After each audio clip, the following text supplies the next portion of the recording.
Johanna, did you have a question? I do. Okay.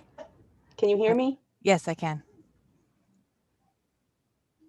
It's just my phone's not working, so I'm gonna have to do this by Zoom tonight. Okay. Okay. Let me know if you have any questions. I'll be keeping track as well. All right. Just so you know. Okay. Thanks. I think. Huh.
Okay, it's 6 o'clock. I'll go ahead and call the meeting. As we have just been reminded, this meeting is being recorded. Thank you guys very much, everyone, for being here. Call the meeting to order at 6 o'clock. As you'll notice on your agenda that there have been some changes, and those are listed at the top of your agenda. First off, as part of our roll call, I do have an announcement to make. Councilmember Knudsen did tender his resignation to the City Council yesterday afternoon, so we do have currently an opening on City Council. Keep an eye out on our webpage, and there will also be an announcement in the paper if you would like to submit an application to fulfill the empty seat until the end of the term.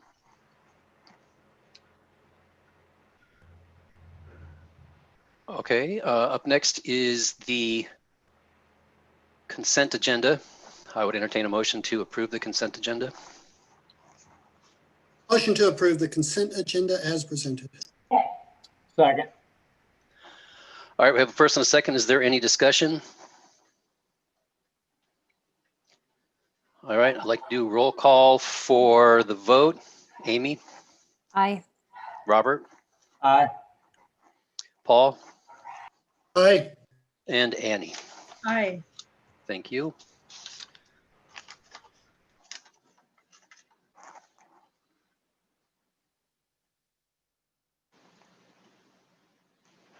All right, public comment.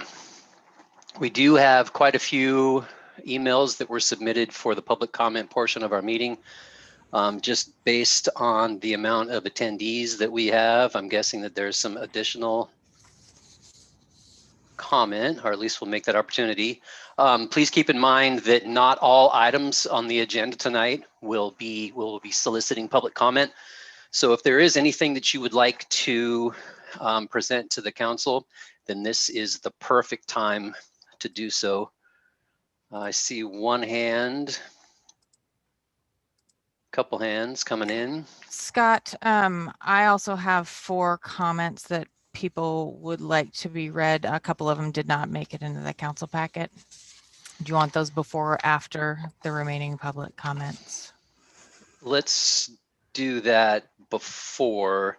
Okay. So what the rules are is that you have to be submitted before noon to make it into the agenda, correct? Correct. Yeah. Mhm. All right. Well, I'll let go Kurt Grego first. Okay, can you hear it? Yeah. Perfect, thank you. Mhm. Thank you for putting me up to the front of the pile so I can go off and do other things. I'm representing Washington Gorge Action Programs. I wanted to make an announcement regarding the warming shelter, which is about to open. So they have, today they've got, I'm not sure it's going to be the final version, but at least a pretty good version of the press release that's going to go out. I just wanted to be, because of the council, the city has been very supportive, and thank you again for the funding that was directed our way. But let me give you a quick rundown on this release, and if you have, just to mostly to get it out there and to wanted to be sure that you were the first to kind of, this hasn't hit the streets, you're going to be the very first one to hear this. So we are announcing to prepare this safe and warm overnight space for homeless persons during this cold season. It will initially operate 5 days a week from 6 p.m. to 7 a.m. in a location adjacent to the Hegwald Center. And we're shooting for Monday the 21st. Weather demands we open as quickly as possible, but the program depends on securing a significant and reliable force of volunteers that all need to be vetted. Anyone interested, of course, I'll put some contact information below. But we have hired, as of Monday, a coordinator to oversee and direct this pretty daunting task. So when staffing allows, the facility will extend its operations to be available 7 days a week. The facility has 4 separate rooms available on a first come, first served basis. And one room is large enough to house a pretty good sized family. We'll be using standard COVID-19 precautions and practices that require the rooms be occupied only by members of the same household. And we do have a bathroom, shower, and a small kitchen. We're not going to be doing any food preparation because of the safety concerns, but we are going to provide hot beverages, soups, and some food items like granola bars, things that can be individually wrapped and dispensed without using any kind of kitchen preparation. And we're taking great measures to ensure the safety of our guests and staff. Guests are going to be required to complete a health questionnaire and have their temperature checked. Masks will be required. And of course, hand sanitizer will be in use, and disinfectant will be used to treat all touch surfaces. We do have an opening and a closing procedure at the beginning and ending hours of the shelter. There will be always be a staff member and or volunteer present during the hours. There will be a security system put in place for everyone's safety. Guests will check in between 6 and 8 in the evening, unless they get escorted by police later in the evening during our operating hours. The doors will be closed between 9 and 6. And we'd like to make sure that we recognize that this has been made possible in collaboration with the Washington Gorge Action Programs, Skamania County, you folks, the City of Stevenson, the Southwest Washington Community Foundation, and our other community partners, and the Skamania PUD. If you have, we're trying to rapidly recruit volunteers, and if you know anyone who might be interested in volunteering, to contact Washington Gorge Action Programs at our main office, 509-492-2662, or you can contact our coordinator directly. Her name is Jessica Van Leeuwen, and her number is 509-281-1129. Thank you. Thank you, Kurt. Okay, I'll start with the letters that I've received that requested to be read. There's 2 of them that are in the council packet. And the first one is from Patrick Price. He addresses the city council members. Thank you for considering my comments. I also want to thank each of you for your service to the community and the sacrifice you have made to tend to your civic duties in light of the times we are in and for the time you lend to your position, which could be spent with your families. I want to offer my support for Sheriff Brown. I encourage the council to reach out to our sheriff and become involved in a positive dialogue with him. I'm confident the sheriff is willing to discuss any concerns you have and would be open to your suggestions if you open the door for this opportunity. Sheriff Brown is a true leader.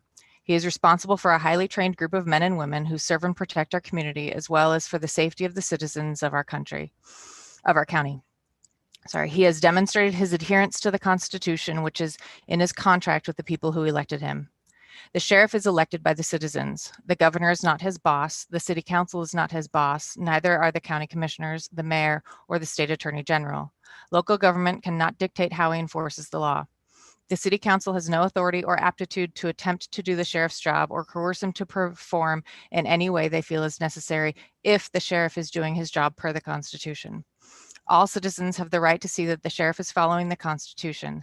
Any impedance by the city council or of the sheriff's duties or contract with the people is a conflict of the contract and an egregious error. The sheriff is responsible for ensuring no citizen is being denied his or her rights. If a bill is passed and ill-informed people vote in a new law, it may be law, but if it is in contradiction with the Constitution, it is not lawful. The Constitution takes precedence and the sheriff has a duty not to enforce it. The same goes for any dictates made by the governor, etc.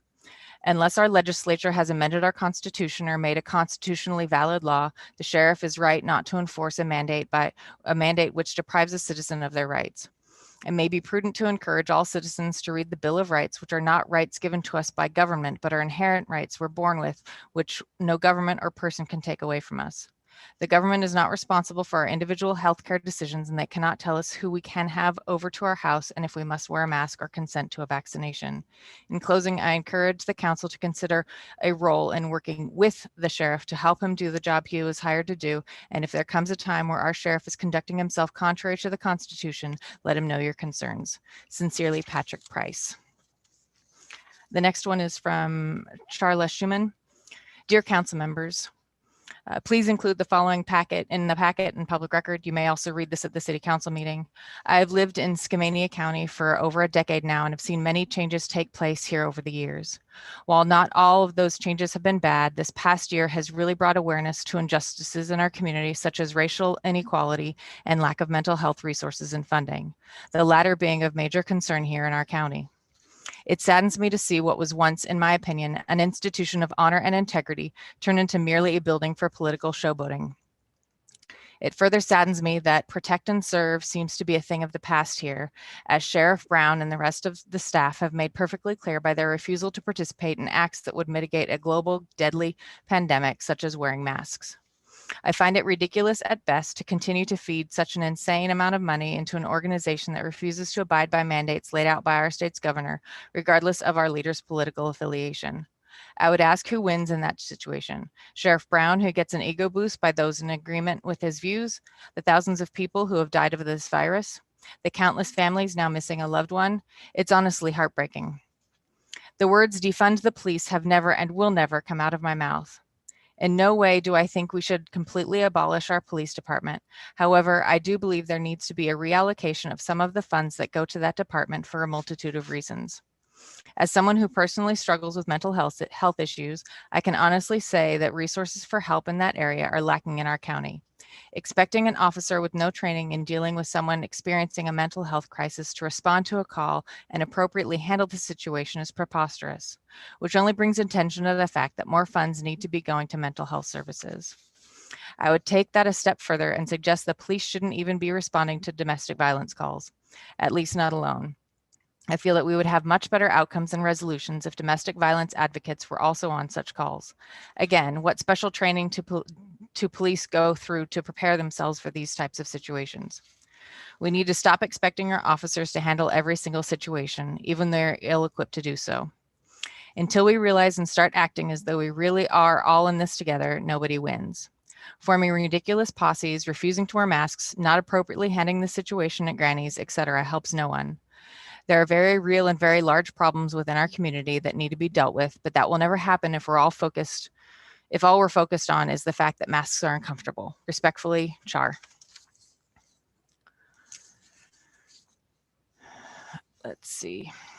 All right, so Mary has her hand up. If you could unmute Mary. Okay, there's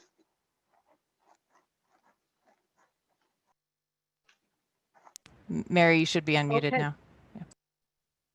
Yes, it asked me to press the little button. Thank you, Lana. Can you all hear me? Yes, okay, thank you. Just two things. First, I want to say I am very unhappy that Matthew Knutson resigned his position on your city council. I thought that he had brought a very good contrarian view to the council, needed a contrarian view. When things always run smoothly and nobody asks hard questions and things are allowed to kind of just go along, it is not good for the entire community. So I appreciated his contrarian views. I'm sorry that he resigned, but I am also sorry, and this distresses me, that his wife was harassed because of this issue. That should not be tolerated in our community. And if nothing else, that should point you to allocating money to other things in our community besides the sheriff's budget. I think that's despicable that she was harassed over this issue. People need to mind their manners and start acting like human beings toward each other. Secondly, the sheriff's budget can bear to be cut, and that money should be allocated toward mental illness and diversity training in our community. No, things are not good in our community. There are issues in our community. There are issues of racial bias toward Native Americans and toward people of color. And if you've not experienced it yourself, it's probably because you're white. And I'm white too. So I ask you to think about those things. I do not think that the $3 million budget of the sheriffs will suffer very much without having your $176,000. And I've sent in a letter, I've broken down the statistics, and I think the sheriff's department is now at its full complement. We have enough for our community, and I don't think the citizens of Stevenson should be double taxed for providing any more services. They're not getting anything more, and until you figure out the statistics, I think the budget should be cut. And well, I do have a third thing, listening to the letter that was read from Pat Price. The sheriff is not a constitutional lawyer. It is not his business to be interpreting any laws. He can act upon the laws that have been passed in a compassionate, sympathetic, and otherwise manner, but it is not his duty to interpret our Constitution. The courts have said that 1639 is constitutional, and to be bringing up the Constitution all the time, we all think we know what the Constitution says and does for us, but I'm not a lawyer. Other people aren't lawyers, constitutional lawyers. It is the courts that that tell us what the constitutionality of the laws are.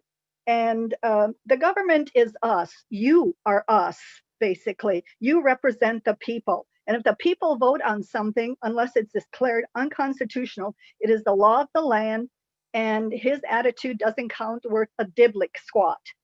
And his opposition to putting up masks on the doors of a public building is disgusting, and he should be brought to some sense of his duty. He has people coming into a public building, and there is no sign there that says wear a mask in here. So I don't care what you think that the governor of this state can or can't tell you. The government tells you to wear seatbelts. The government tells you which side of the road you're going to drive on. The government tells you you're going to have car insurance. The government tells you you're going to have this, you're going to have that. So What's the problem here with masks? Do it, keep somebody from dying. Thank you. Thank you, Mary. Would anybody else like a chance to weigh in or at least address the council at this time? Oh, I see Rob. Rob, Leon, if you could unmute Rob. Rob, you should be unmuted. Hi, Council. Rob Ferris. I live on Chester Street, actually in the city. So I thought it would be a good point to give you my point of view. And I want to preference this is my personal point of view, not my official city stance.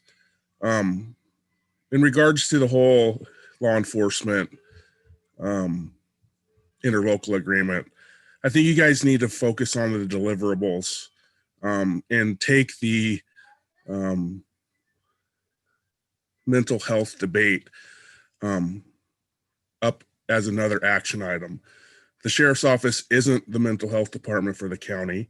I don't know if the city, and I would know, I've been involved with the city for 30 years or for 25 years. I don't know if the city has an agreement with the county mental health department, but that might be something to look into. But yeah, I would just encourage you guys, look at the deliverables of the interlocal agreement. Think about how you would want to have your ordinances enforced, and then make sure that you truly listen and do what the right thing for all the citizens in the city of Stevenson would want you to do. So that's my comment. And thank you guys. Thanks, Rob. Don't see any other hands. Would anybody else like a chance to address City Council? I have 3 other comments as well to read. One of the comments was from the business owners and was included in the council packet. An open letter to Mayor Scott Anderson and the Stevenson City Council. It is with high importance and utmost sincerity that we submit this letter in regards to a member of the City of Stevenson Council who, since first taking seat, and by any common person's estimation, maliciously sought to tarnish the reputation of our great community and willfully brought undue harm to the citizens and businesses that reside here. Among the council members who sought election to serve their constituents is an individual who bears no apparent knowledge of the ethics and morals associated with service as an elected official in a small town. As we understand it, based on comments from recent council meetings, he is representative himself as a council member, although the content of the letter he drafted was designed to be a personal attack on the mayor and his fellow council members.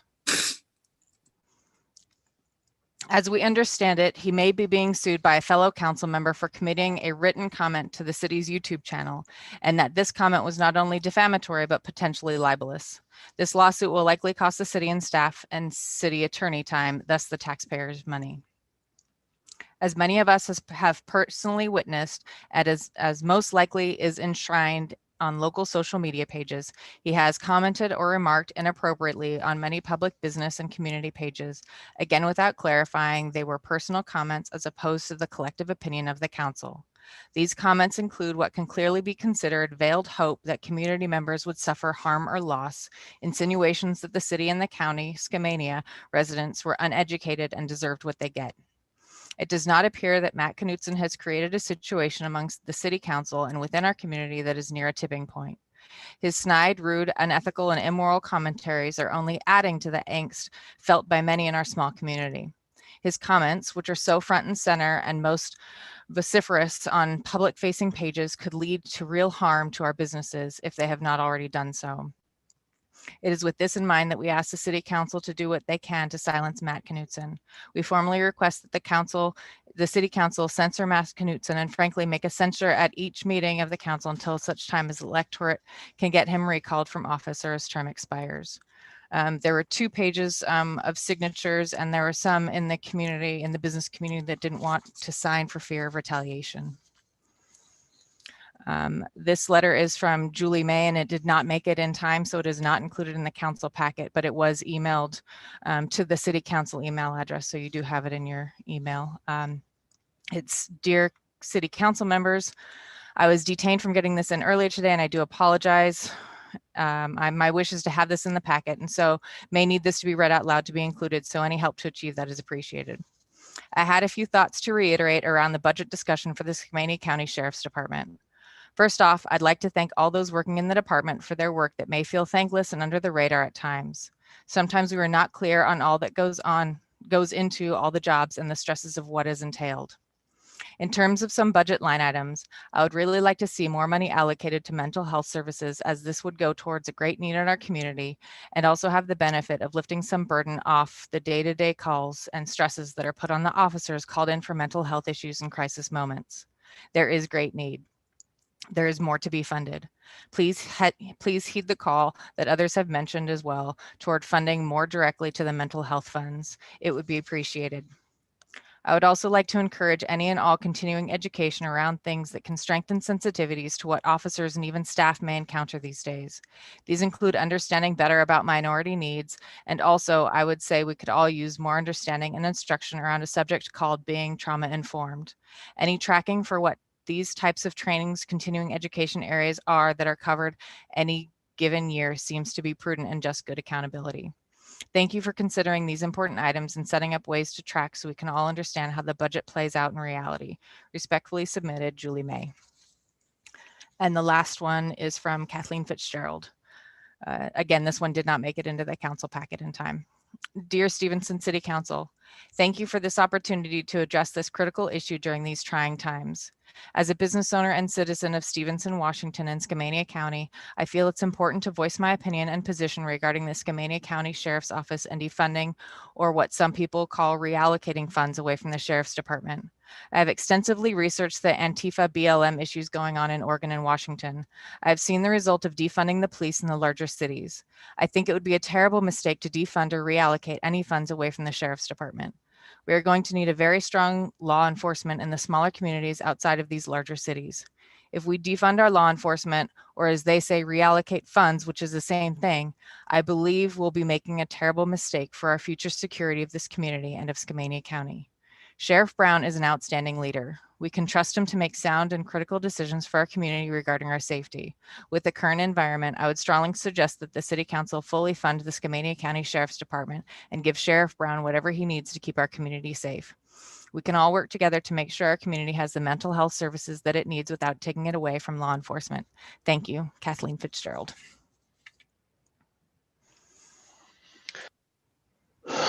Okay, I don't see any other hands up. And that was all of the late submissions. Yes, if you are on the phone and would like to raise your hand, it would be *9, and then to mute or unmute is *6.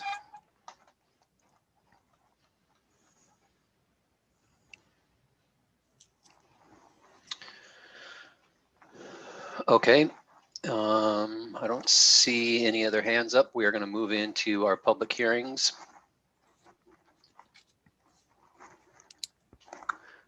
So coming up first is regarding the Zettler Powers Road vacation. I'd like to open the public hearing at 6:25. Liana? So this road vacation is for an unimproved right-of-way. I believe it's currently someone's driveway that they're using, but it was dedicated on a short plat or a subdivision, but it is not being used. There's no utilities. It's not improved at all. In essence, it's on paper only. Ben can clarify some other challenges that may exist with the removal of the right of way, but the staff reports clarify. And they also submitted, August submitted some comments as well that are in the latest update of the council packet related to the vacation request.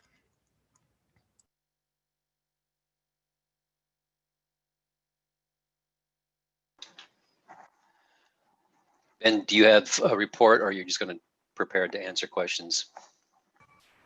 Prepared to answer questions on. Okay. Is there anyone in attendance tonight that would like to address City Council in this matter?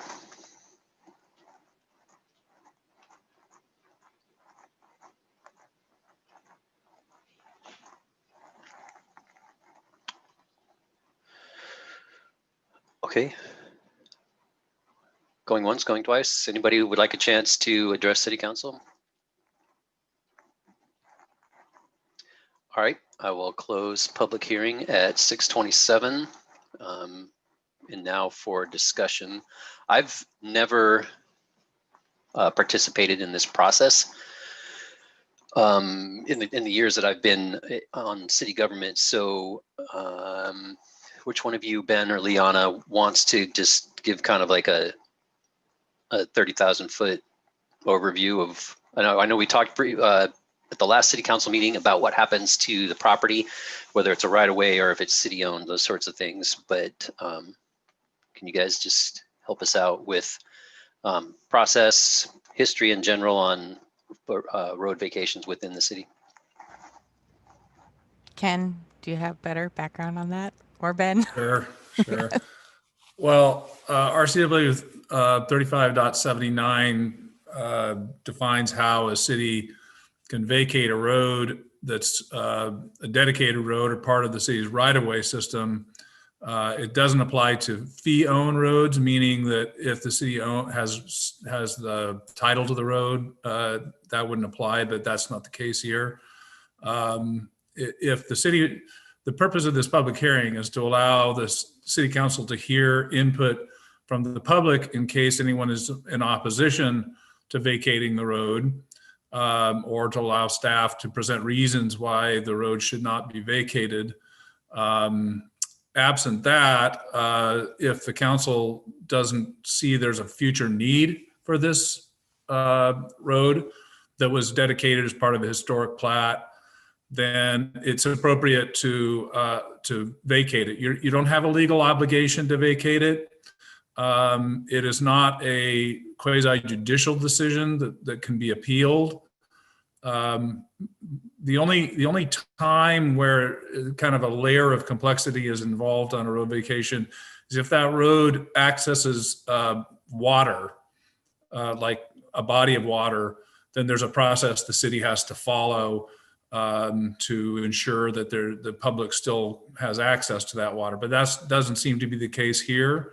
So really it's up to the council to decide if it's if you really don't have a future need for that road, it's typical that you would vacate it. And the law says that if you do vacate it, it's done by ordinance.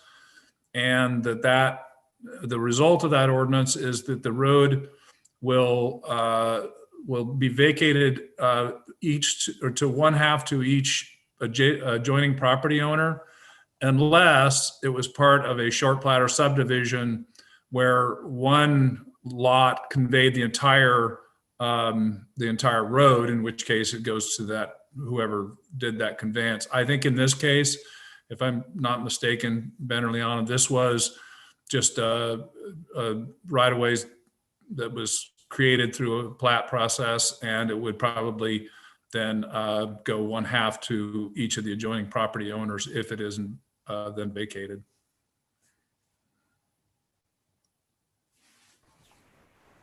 Yeah, for background on the specific plat, I refer you to page 154 of the packet.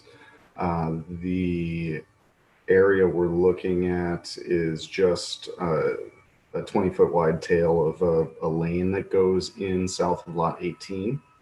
The only really complicating factors for this one to say absolutely no need to retain this road is that it technically provides the only access to lot 19.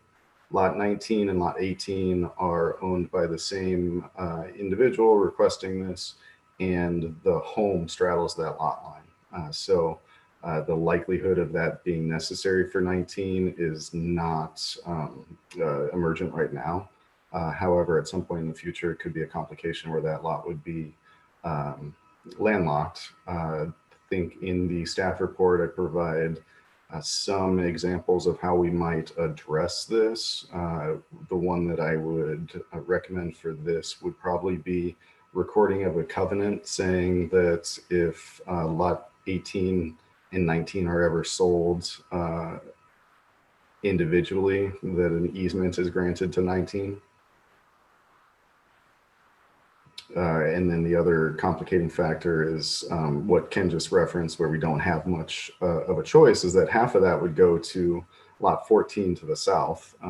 You've got a statement from that lot owner saying that they don't recognize any claim to that area. And so if it automatically does accrue to that parcel or property owner, we could entertain a boundary line adjustment easily to move that line that's established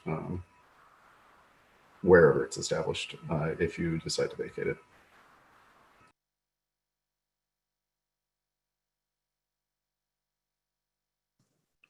Ken, is there any question about the gift of public funds in this issue? No, as I kind of went into the nature of public rights of way, I think it was the last meeting, that the city only has really an easement over that property. It's the equivalent of an easement. And the property owners to the adjacent properties are actually the fee title owners to that property. So if the city really decides they don't have a need for that easement and releases that easement, I call it an easement, but it's a right of way is what it is, then the result is it just clears the city's interest from that adjoining property owner's fee. So it just quiets their title as to the city's property interest. So there's not a gift of public funds, and that's been long decided. Ben, I'm wondering why you're suggesting a covenant for a future easement to 19 if those properties were ever sold separately, as opposed to just merging lots 18 and 19 and getting rid of that boundary line completely. They could certainly choose to do that. They would be giving up some value, and so requiring them to give up that value, I don't think is warranted here. Understood. Okay. I'll also take my opportunity to correct my boss. It's not used as anything right now. This area is a slope off of the existing roadway about like that. And so that's 15 feet, 12, 15 feet in the air. Very unlikely to be developed for any purpose.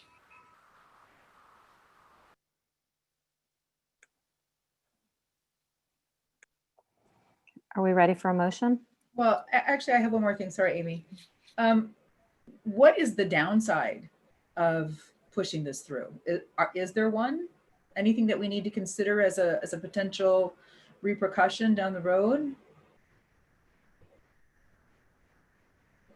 So typically, if you had any utilities, there could be some repercussions.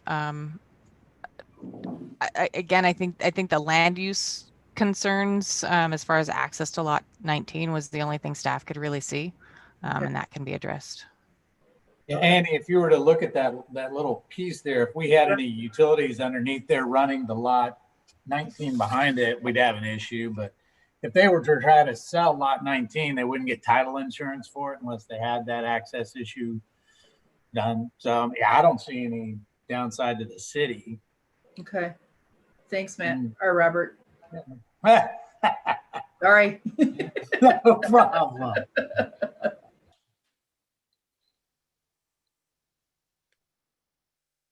So, and my understanding is we don't do a motion, right? It's just simply we approve this so that an ordinance can be drafted. That's correct. I did want to make a note. Paul asked a very specific question about gift of funds, but there is also an issue of whether, now this is I think a more than 25-year-old dedication, isn't it, Ben? 64.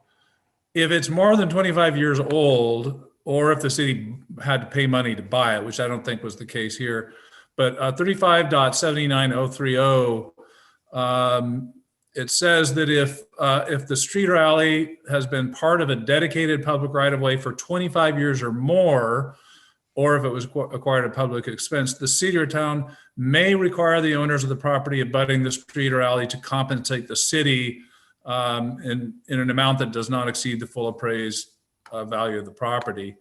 That's a may. It doesn't, you're not obligated to, and it's within your discretion. And if you don't do it, it's not considered a gift of funds, but you have to just be aware, I'm making you aware that that is a possibility to do that under these facts.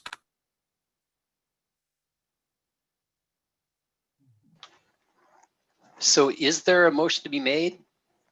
We just need to approve, and then they, Leon, and the staff would draft the ordinance for us to sign or to approve at the next meeting, right? Next Yeah, meeting. direction to council would be nice. And normally when that motion is made, it should include whether or not the city is going to require compensation. Wouldn't that be just part of the ordinance though that we draft, and then when we approve the ordinance, it would have that language? I mean, we're just not directing city staff to prepare the ordinance, right? Right, but the ordinance looks different if you're requiring compensation than if it doesn't require compensation. So it would just be helpful to know. Right. We could do it in the alternate, but I don't know. It's just up to you guys if you want to do it now or later. I mean, my recommendation would be that staff just prepare the ordinance without compensation to the city. It's not a big issue right there at that little spot. I completely agree with Robert's point there. I think we should vacate it without compensation. And but I would like to caution everyone that this doesn't set a precedent for future vacation, lot vacations or right-of-way vacations. We're going to take each one individually, one by one, and everyone will be different, and we'll look at them as they come up. That's a great point. I'd also like to see the covenant for the future easement should lot 19 be sold per Ben's recommendation.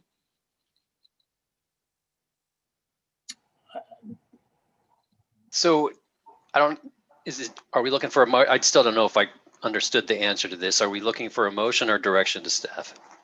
The latter, just direction. So Direction, but it'd be nice to have some kind of consensus so that we know where the council sits. right, and I think I understand what Amy is saying is that it's simply been, I'm not sure how we put that in the ordinance, but the way they have it right now is there's 2 tax lots.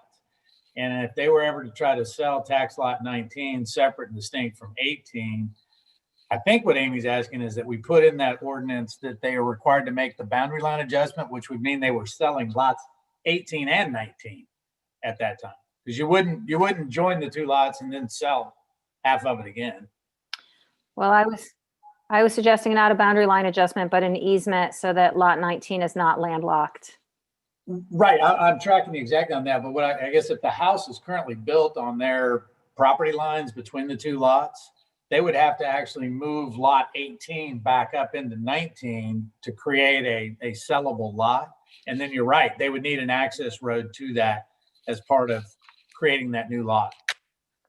It's just a way to hedge bets. I mean, what if they bought a strip off of lot 14? I mean, who knows what will happen in the future? Oh, yeah, absolutely, absolutely. No, I'm in agreement with you. So Okay, so it is the consensus that we're looking for is that we move forward with adopting an ordinance to vacate that particular road with the stipulation that there would be a covenant for, what do we say, right away? Easement. Or easement? Well, it's an easement. It's not a right of way because it'd be an access, ingress, egress, access easement. So.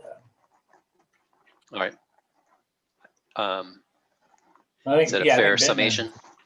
Okay. That's enough to move forward. Great. All right, moving right along.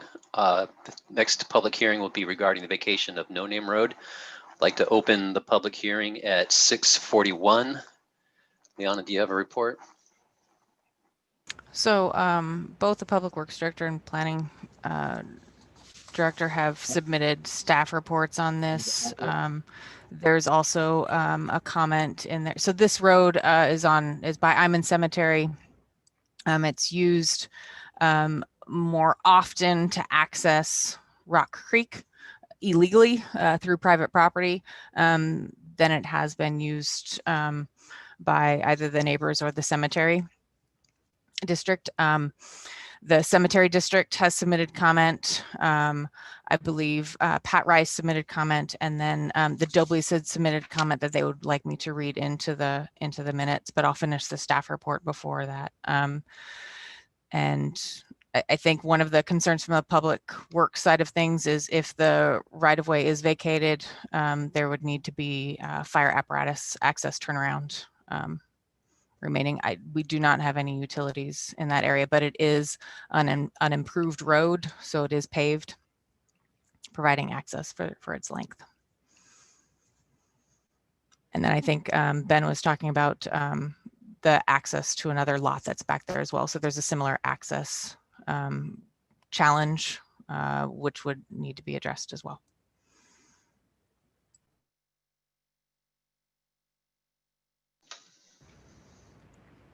All right, is there anybody in the audience that would like to speak on this matter to the City Council? I'll go ahead and read the comments from the Dobleys. So dear Stevenson City Council, we built our home on 313 Iman Cemetery Road in 2003 and have enjoyed being part of the Stevenson community for the last 17 years. We strive to continue being as good of neighbors and citizens within the Stevenson community as we possibly can be. The purpose of this letter is to share our thoughts on the petition to vacate the no-name road next to our home, property lots 10 and 11, which we own, our neighbors, the Krugs, and the Iman Cemetery, within which my husband, Jerry Dobley, is buried. This no-name road is part of the Iman tracts, and it has not been maintained for decades, and it has not been utilized by the cemetery maintenance for several years. Our petition to the city to vacate this non-essential and unused easement has the intent of creating the following value and improvements to the city of Stevenson. Safety. For as long as we have been here, we have witnessed this no-name road be misused as a gateway for individuals seeking water access to Rock Creek. We want the citizens of Stevenson to enjoy and access the water, and we understand that County Commissioners Lannon and Waters are currently working on a proposal for public access to Rock Creek on the north side of the river. At our location, however, there is no direct public access to Rock Creek without walking over grave sites within the Iman Cemetery and/or trespassing on the McKinnon property and the Dobley property.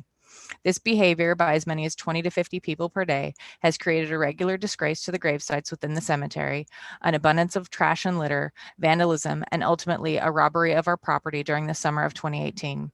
The thieves used the no-name road to park the getaway vehicle. The gate to the Iman Cemetery was locked after this robbery occurred and has been unused by the Iman Cemetery for the last few years. This simple solution of blocking the access has already made a noticeable improvement in the reduction of trespass and crime that this no-name road previously invited. We strongly believe that the best solution for removing the future risk will be by maintaining the progress we have already made and further removing the temptation and illegal access point created by this space. Communal interest. We understand that the Iman Cemetery Board has proposed a subsequent alternative petition asking the City of Stevenson to invest in future maintenance of this no-name road with the interest of creating additional parking for the cemetery funeral events. There's also a newfound interest in utilizing the no-name road gate as a secondary access for maintenance, despite the fact that the primary access point to the Iman Cemetery on Holly Street has already been successfully established for filling this maintenance need. In the last 4 years, we have witnessed 2 funerals at the Iman Cemetery, one of which was our own for Jerry Dobley in 2018. A simple calculation would show that the primary large group parking needs of the Iman Cemetery have happened on 2 of the last 1,460 days. This is 0.1% of the time. The other 99.9% of the time, this no-name road is either unused or misused as an access for illegal activities. We respect the Iman Cemetery and truly want to find the best solution for all parties. Both the Dobleys and the Krugs believe that this goal can be best achieved by optimizing the primary access point via Holly Street with the removal of overgrown brush and the repositioning of some logs on the Krugs property to create additional parking. The cemetery maintenance has already been successfully utilizing the Holly Street as a sole access point for years. Revenue potential. Finally, if our petition to vacate the no-name road is granted, it would reposition lots 10 and 11 as buildable lots. This would create an increased revenue potential for the city of Stevenson through additional tax dollars, jobs, and investment. All in all, we feel that the petition to vacate the no-name road is in best interest of all parties and for the city of Stevenson, and we appreciate your consideration. Thank you, the Dobleys.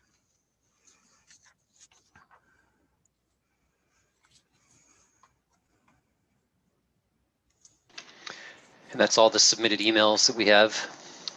That was all that requested to be read out loud. Gotcha. I believe Larry Krug submitted one, as well as the Cemetery District and Pat Rice. Okay, and the cemetery district was coming in against the vacation. Correct. Is there anybody? This was up before, I believe in the 80s as well, as one of the comments mentioned. I do not know the reason behind it not moving forward at that time. Okay. Anybody in the audience? This is a final opportunity to speak on this matter to City Council.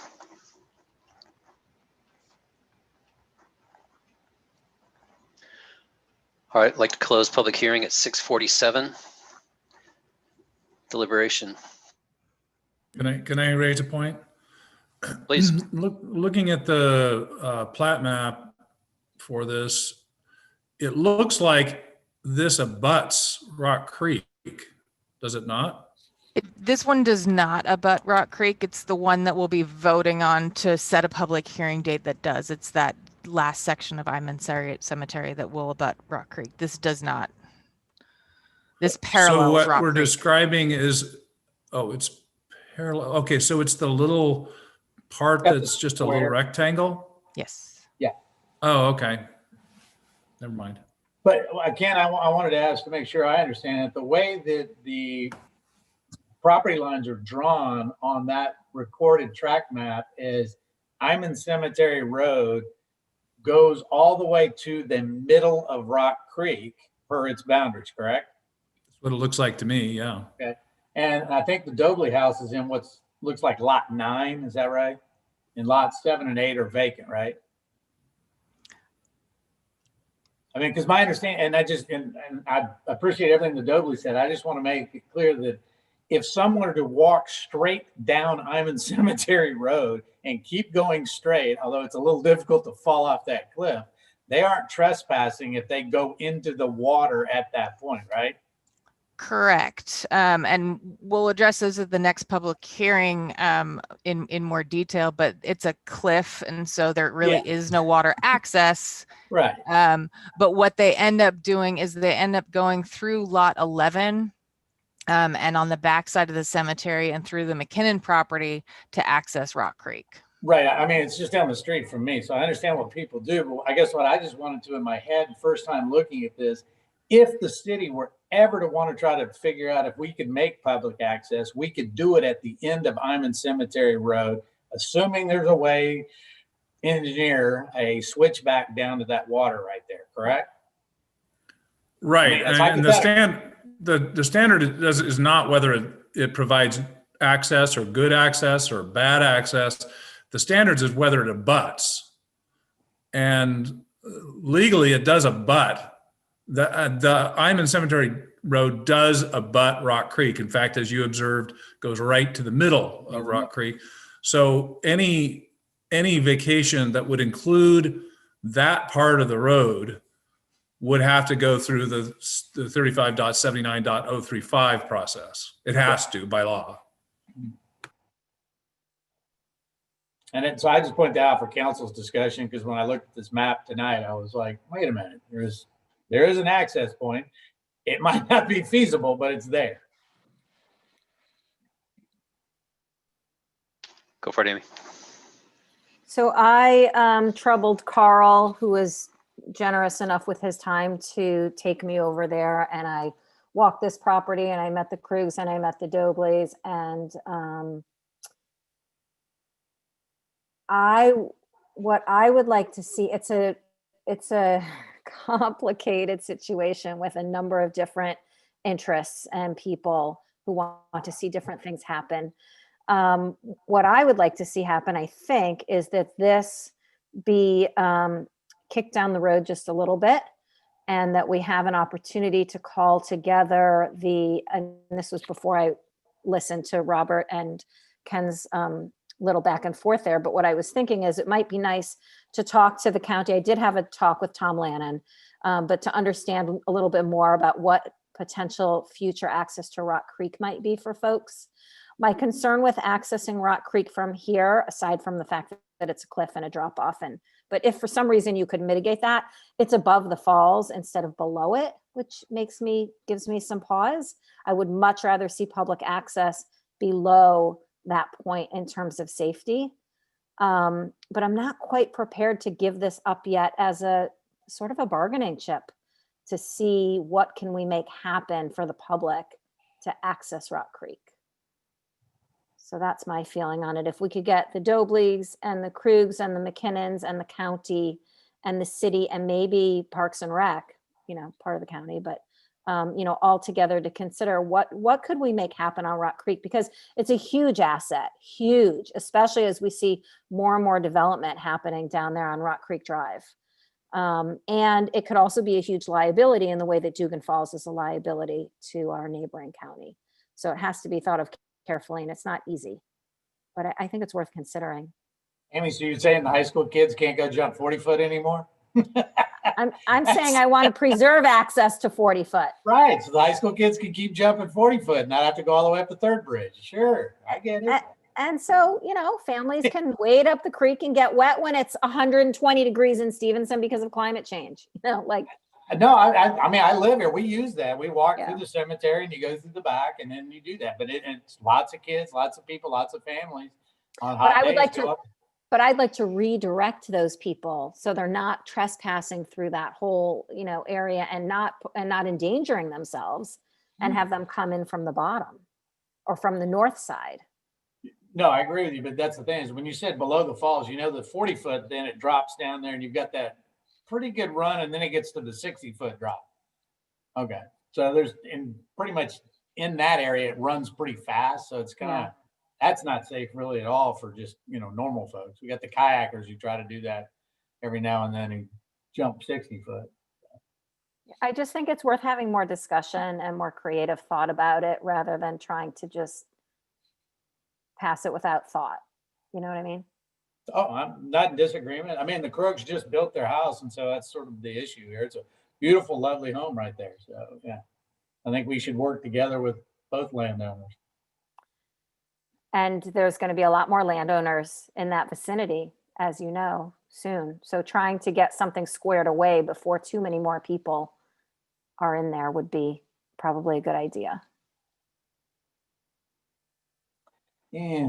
Lot 17 and 18 are for sale, but I don't see anybody going back in there. I mean, when you come back up Hyman Cemetery to where we are, yes, all the houses in Hidden Ridge have been built up. So there is more people here that can simply walk to that spot. Yeah. And are those going to be families with kids who are going to get in the habit of, you know, I mean, yeah. No, I agree. So I don't know how people feel about that. Obviously, it's an investment in time and meetings and creative thought. When you say you want to kick it down the road a bit, what kind of a timeline are you looking at, or a time frame are you thinking? I think we should try to have a solution in place by summer. But we could certainly plan on meetings in the next, 1 to 3 months to try to figure something out. Or before summer when people start using that area Exactly. again? Yeah. Okay. I'm good with that. And I have a question. The whole process involved last meeting setting up a time to talk about it, and now we're here talking about it. What part of this process allows us to delay? Do we say no at this time and let the applicants revisit later, or do we table it for now? What are our options if we did decide to pump the brakes? One of the things that I guess what I'm hearing is more or less sending it to a committee to work out some of the issues and bring it back to council in the next, I'll say no later than 3 months for either a decision or an update. Yeah, the timing on this is really what you've already done is setting that public hearing.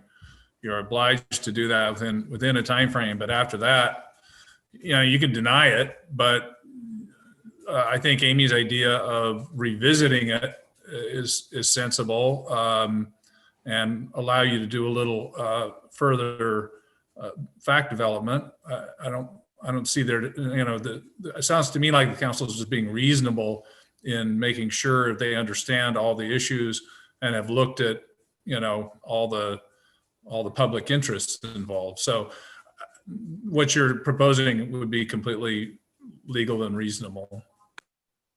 And the next time we talk about it at city council meeting, is it a public hearing again? Or is this the last public hearing? This is the only required public hearing. And after this, it can be council deliberation and action if you decide to take action, but you don't have to conduct any further public hearings.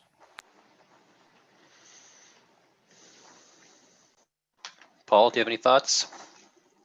Yeah, a few, I guess.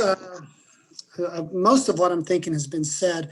I'm absolutely a proponent of public access to natural beauty, of course. And I'm looking at the map right now, and I'm not seeing, just based on the map, how that would really impact, by vacating this road, how that would impact public access.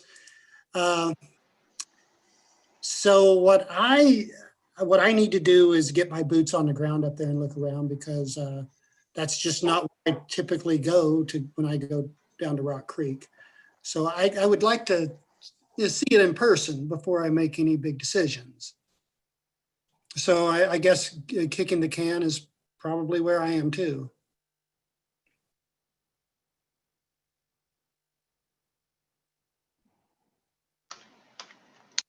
Okay, we haven't got that far in the agenda. How did the ad hoc committee process work for you, Annie and Amy?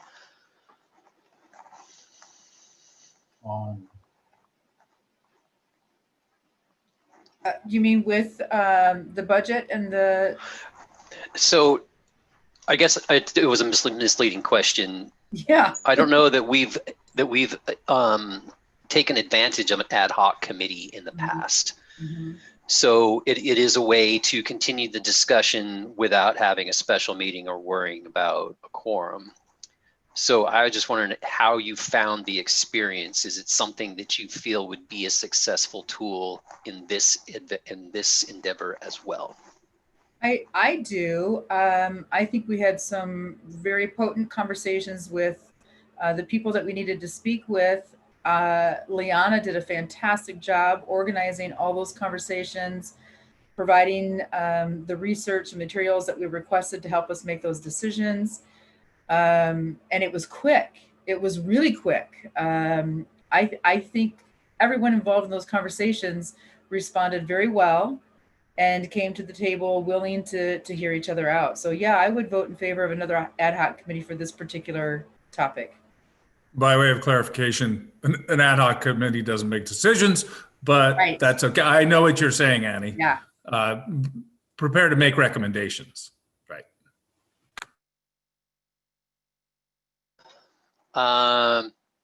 Amy, sounds like you've done a fair amount of work on this already. Are you interested in sticking around for another committee? Well, I'm happy to do it, but I don't have to do it. If there are other people who are interested, I'm happy to let other folks put in the time too.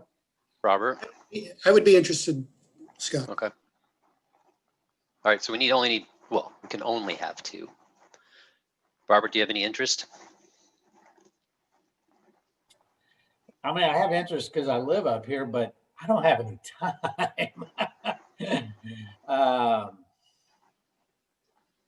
Yeah, I'll work with Paul. I'll find the time.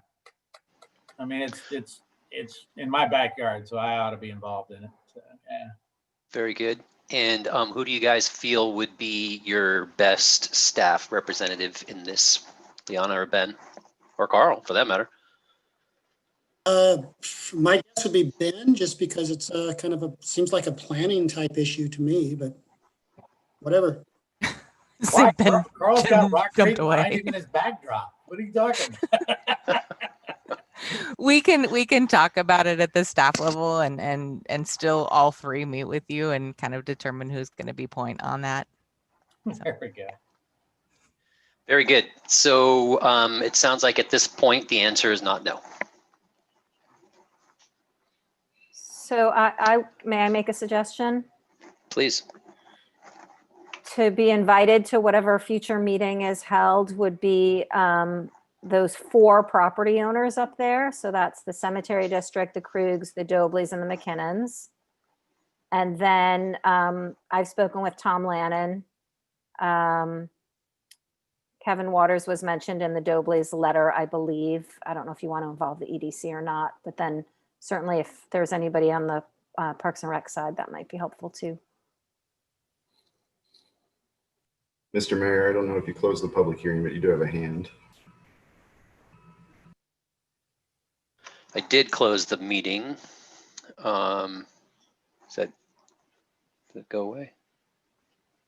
Yeah, just before you move on, Amy, you said the McKinnons, but I understood the McKinnons own lot 25 at the end of First Falls. There's a little dog ear strip that goes behind the cemetery. So when the kids are cutting through from Holly Street through Iman Cemetery, they're That's actually, owned by them. yeah. Thank you. Yeah, I was just looking at the plat map. I see where you're talking now. Yeah. Yep. One issue, if I may, well, this is kind of addressed to the committee on Holly Street, which is the main entrance into the cemetery. I've had citizens ask if we could pass an ordinance of no parking. In a sense, I think what that ordinance would be parking for funeral events only. Just a heads up, it kind of wraps in with the issues that are going on up there. There's a lot of people, whomever is going through the cemetery and going through private property to access Rock Creek, the majority of them are parking on Holly Street. So just keep that in mind.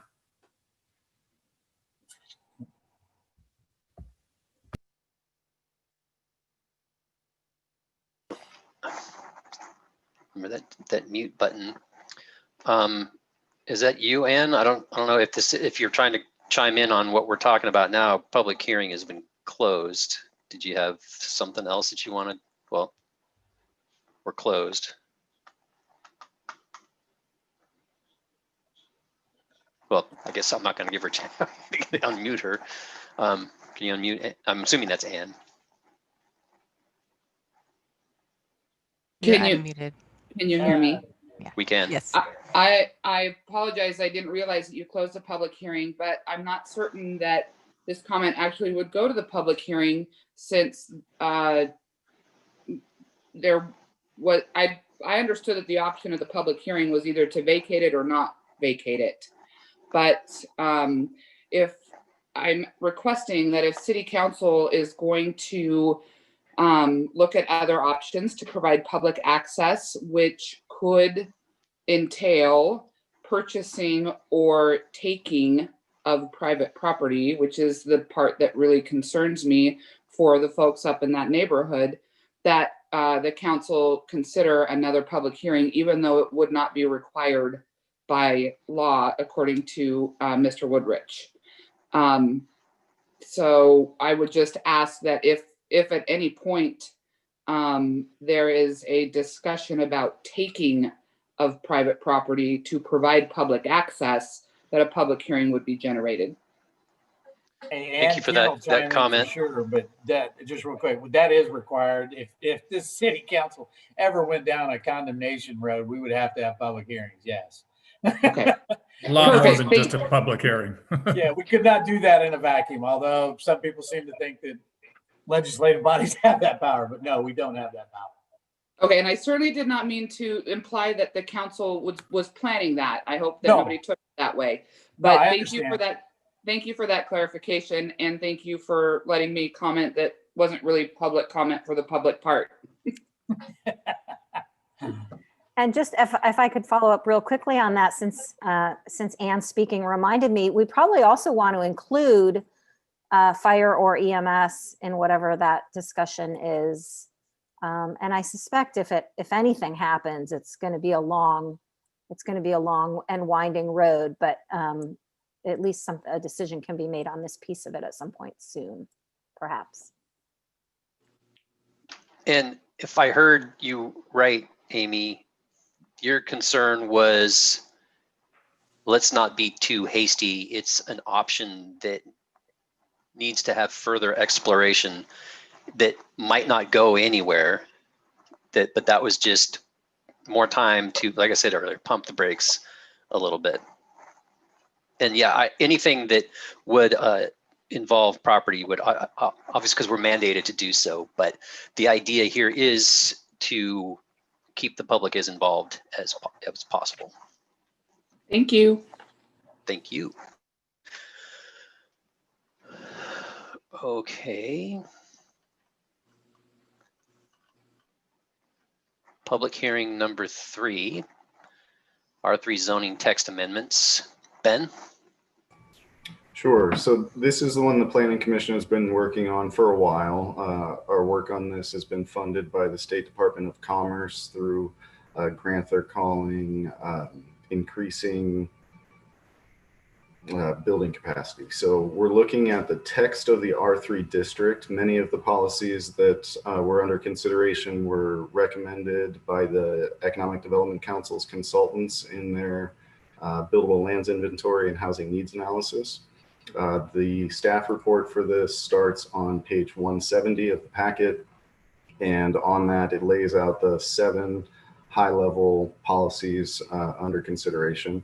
Briefly, those 7, the first was making it easier to build senior care housing. This is one that the Planning Commission decided not to recommend to you. They thought that the existing process for case-by-case analysis through them was appropriate. They did receive public comment to say, hey, it might make more sense in the less dense districts like the suburban residential district. But since we were focused only on the R3 with this, we didn't pursue that anymore at this time. The second proposal was recommended, or second policy was recommended by the Planning Commission. It was about increasing the number of housing units that are allowed on a lot. And that increase would be an increase of 1, and it simplifies the code in the way that they recommended it. The third was, should connection to the public sewer system be required for development in the multifamily district, and they recommended that as well. The fourth,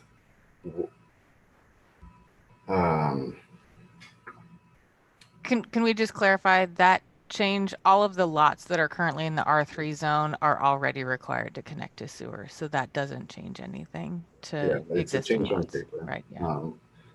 In a separate code, you all require development within 300 feet of a sewer line to connect, and all R3 areas are within 300 feet. So it's just making sure that those two are working together and simplifies the code a little bit. I'll take the break just to show on this too. We did a community questionnaire on these policies, and the results of that questionnaire are included in the staff report. The fourth policy was about dimensional flexibility. Can you build on more areas of a lot? That plays out in 2 ways: a reduction of the front setback, and then also removal of the total lot coverage standard that you had there of 65% of a lot. There are other controls for lot coverage, and the Planning Commission recommended to remove that, as well as reduce the front setback. 2 policies related to that reduction of the front setback were generated. One was part of that community questionnaire, and that was about having a longer setback in areas where cars might park, so that they're not blocking sidewalk or actually traveled by vehicles in the street. The other was about pedestrian safety near driveways with backing vehicles. And so you've got recommendations included from the Planning Commission related to both of those policies. And then the final one was about cultivation of plants, gardens, nurseries, horticultural activities.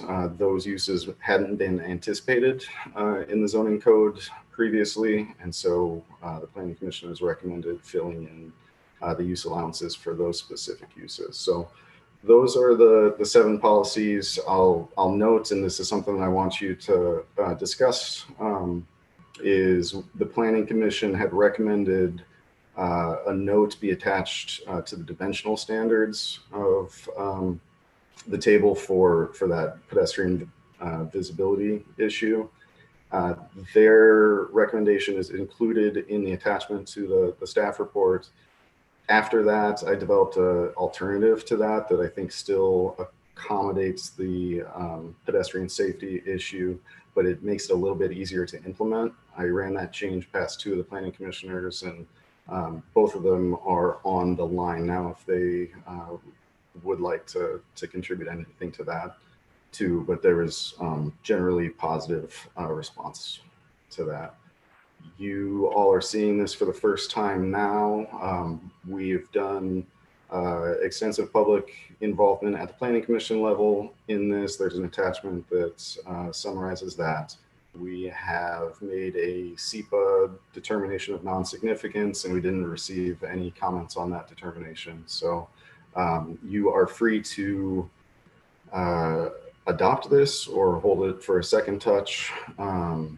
In the Planning Commission minutes that are at the end of your packet, you did have a request of the Planning Commission to get this going as fast as possible so that a development proposal could be submitted under the new regulations if you chose to pass them. So those two things to consider, whether to do a second touch for this, and then the pedestrian safety issues, what I'm hoping we'll have some discussion about. Okay, and before I forget, I do need to open public hearing at, I guess we'll call it 7:13. Any other part of your report, Ben, or any additional? All right. It is now, if there's anybody in attendance that would like to speak to this is your opportunity.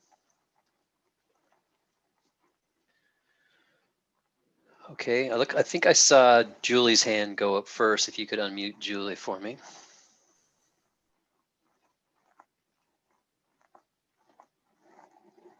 Julie, you're unmuted. Thank you. I don't know about the community response that Ben is speaking to. How are we supposed to be involved in that?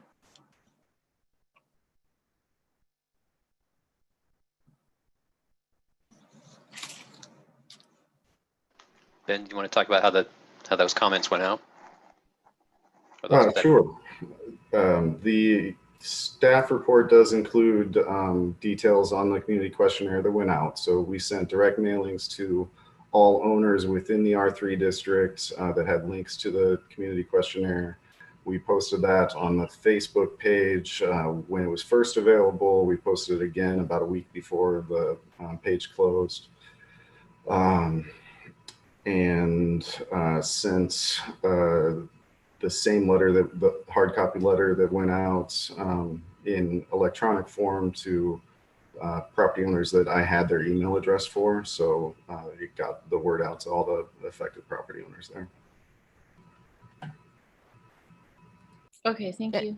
And Julie, another part of the process too is this public hearing. I mean, that's also taking comment on this process.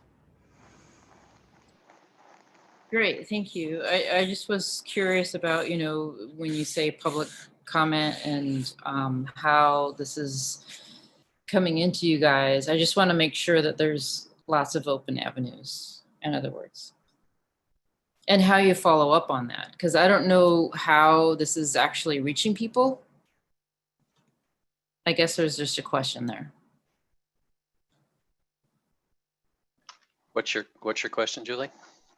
How this is actually reaching people. And I know to some degree this is difficult to track because you are, it sounds like, sending out emails and whatnot. I'm just hoping that there is a way that it's not going into spam and or people aren't getting this ask for input. So in the past, the way that we would solicit comment, especially when it came to city council meetings, was a posting on the website a banner outside or a poster outside the city hall, and then also at the post office, correct? It was asked of us or pointed out that these methods might not be enough to get the word out. So I've worked with staff to find as many avenues as possible to get the information out to solicit participation. And this came up actually with Planning Commission, if I'm not mistaken. They were the ones that asked Ben to reach out to property owners in another process that they were working on. So that is the enhanced outreach that we have been working on.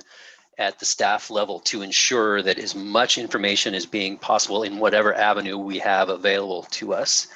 So I feel like that we've checked a couple of boxes on this. As far as it going into spam, I don't know how to answer that. I do feel like though that Ben and the Planning Commission have responded with the request to enhance the outreach to those that are affected. And I'll refer you to page 185 of the packets. In there, there's some statistics on how many clicks and interactions we got on the Facebook posts. And then for the direct mail outs, how many letters went out, how many were returned. Information that was available before. Okay, I guess maybe my question is like for just other interested community members that may not be in your immediate area that you're looking for, that maybe just want to track things. I guess I bring this up just because of another property that I'm involved in Colorado that had an interesting way of doing this, where you could click on a number of things that you're interested in following. And then there was actually a email kind of, I don't know how you'd put it, but activation. And then you say, yes, I'm interested in these things. So not to dismiss that, yes, you have put into place things that are including more people, especially the ones directly involved. I guess maybe there's a way to also include other people that want to just understand what's going on. So not to diminish that you've put efforts out there, but also include that there may be other community members that would like to follow things that are going on. And I don't know how to have that bridge. And so I'm just asking, I guess, a bigger question of how do we enhance this bigger way of including more people who might be interested in just a bridge of having more involvement, in other words.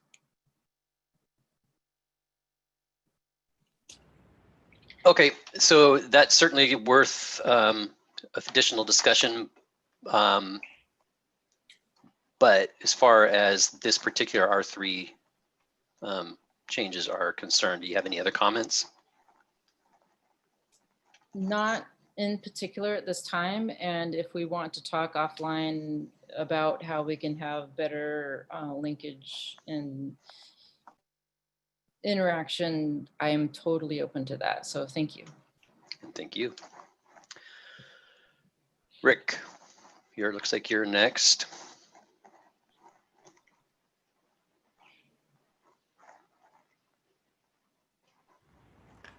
Rick, you should be unmuted.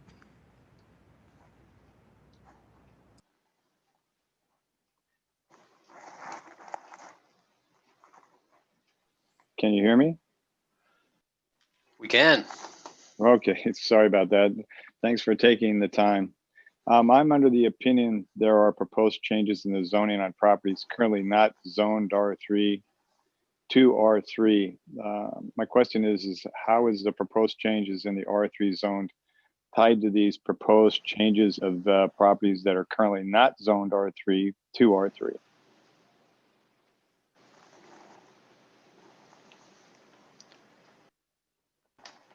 So I guess I don't understand the question. So anything that will in the future be rezoned?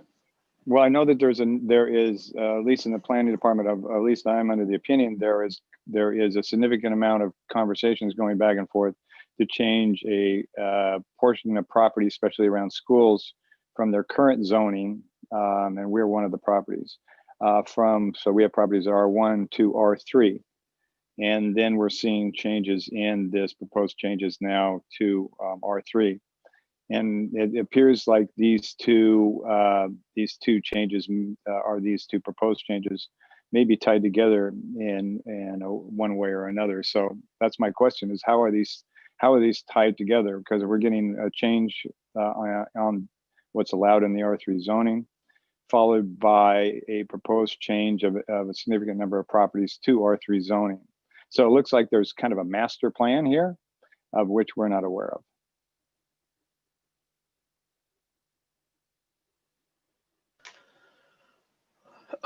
Well, what do you have to say, Ben? What do you think, Ben? I don't think that we're cooking up a master plan. So it sounds like we changed the R3, what's allowed in R3, and then anything that's subsequently rezoned to R3 will be scooped up into those changes. Right. So the grant that you got funds this policy discussion about the R3 district, and then as the next step, it would fund a discussion about expansion of the R3 district. All this information is on the website. It has also been shared with Rick May and Julie Fitzpatrick May about what this process is. So we are looking at the text amendment for the R3 district first. Once we have a decision from the city council on that, it gives us something concrete to discuss with the expanded area property owners about whether to make changes to zoning changes to those properties. So the R2 district property owners will all be engaged about whether they want to make a change to add development options to their property. And then the R1 owners that are adjacent to schools will also be engaged on that. And having this concrete decision from the city council is what's holding up moving to that next phase of engagement, that next discussion about zoning changes.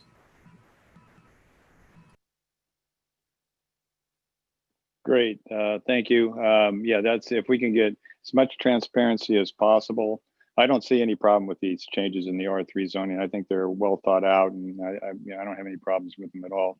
I just see that obviously there is a tie-in here with, it sounds like there's some sort of real positive factors for the city to go ahead and allow these changes. I also see some of the reasons to try to get higher density in. My request is that it appears these are tied into a plan to, again, expand the R3 and to allow, it sounds like a grant may be involved in here too. So as long as we can have transparency, which is basically get those people that are going to be materially affected by both this proposed change and a proposed change on their property involved as soon as possible.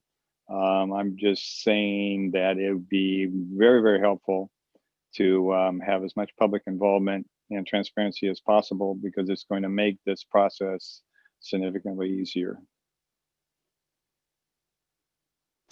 And hopefully we've demonstrated that that is our intent. Great, thank you. Thanks, Rick. Would anybody else like to comment to this matter?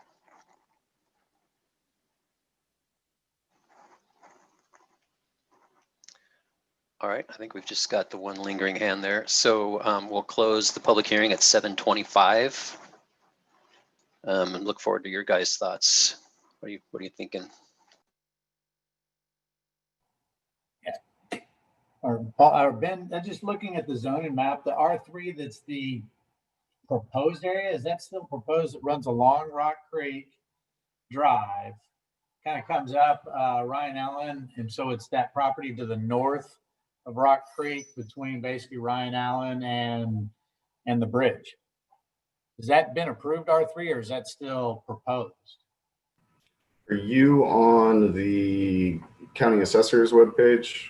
Nah, I'm just looking at the zoning map I pulled up, and it may be, that's why it's not dated or signed, so I don't know if I have the most current. That's why I was just making sure I knew where all the R3 is. Yeah, there's one section of R3 that's on the west side of Rock Creek that has some hashing on the city zoning map. That has a special design overlay that applies to it. Same density dimensional standards, additional requirements near Rock Cove.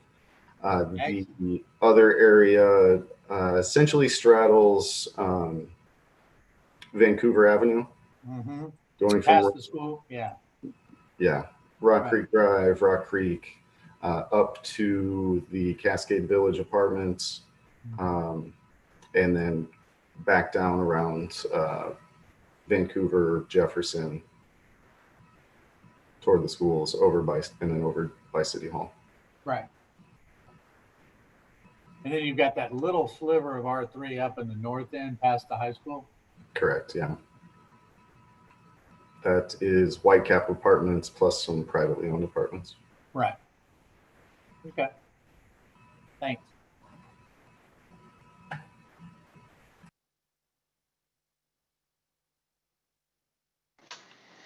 Any other thoughts? Yeah, so through this, I think I lost track of what the decision points were. What are we trying to decide here? Probably the easiest way to do this would be whether you want to adopt tonight or would want to do a second touch in January. And then once you make that decision, we can talk in more detail about the staff alternative proposal that appears on page 178 and 179. 178 is, and the top of 179 is the Planning Commission's recommendation. Staff has an alternative to that to clarify. I mean, just for the council to beat around, I'll go ahead and make a motion to approve ordinance 2020-1166 as presented by the staff, which is found at page 172 of your packets if you're looking for it. And it's a 2-page ordinance, but then behind that, Ben has all of the red lines associated with the change in the ordinances, or I'm sorry, in the zoning provisions to accommodate for this R3 change.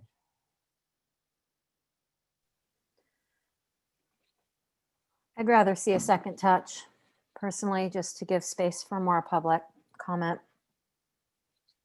I would actually see, I'd like to see more time too for a second touch, because I honestly have not had any time to take a look at this, at what Ben has presented here. So I need it for myself. And of course, I think residents would like more time too.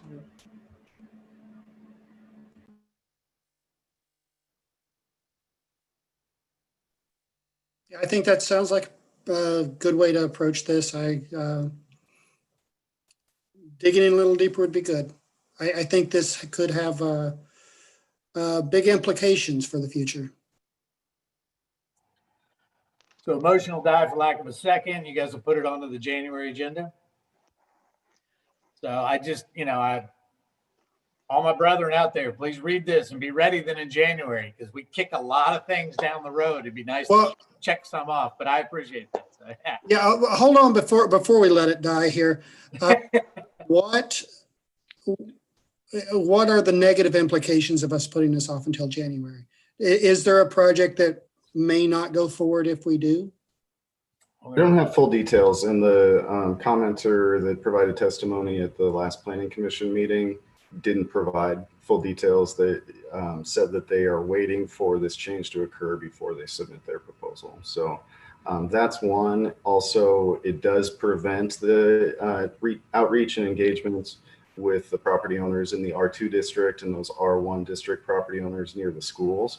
I know a lot of them are eager to understand what's going on because there has been discussion about it over time. So 2 potential drawbacks that I see. I also see your benefits by holding off. Ben, do we have an email specific distribution list that somebody could sign up for if they wanted more information on this particular project? Yeah. Okay. There's more than 30 people that are on there right now, and we've been adding people as they request be added. And how do they request? Just for anybody who's watching or listening now or watching later, they just reach out to the city, or do they sign up for that on the website? There's no place to sign up on the website. Reaching out to the city, having conversations, what it's all about. Okay, or send an email. Amy, if you just, page 183 in our packet, if we want to print Yeah. that out and give that to somebody, it's got a nice little online questionnaire protocol. So if anybody's listening, just ask for Yeah. page 183 and it'll give you the link information, or at least how to do that. And that questionnaire is closed. That was just a poll Okay. that the planning commission took for their backgrounds.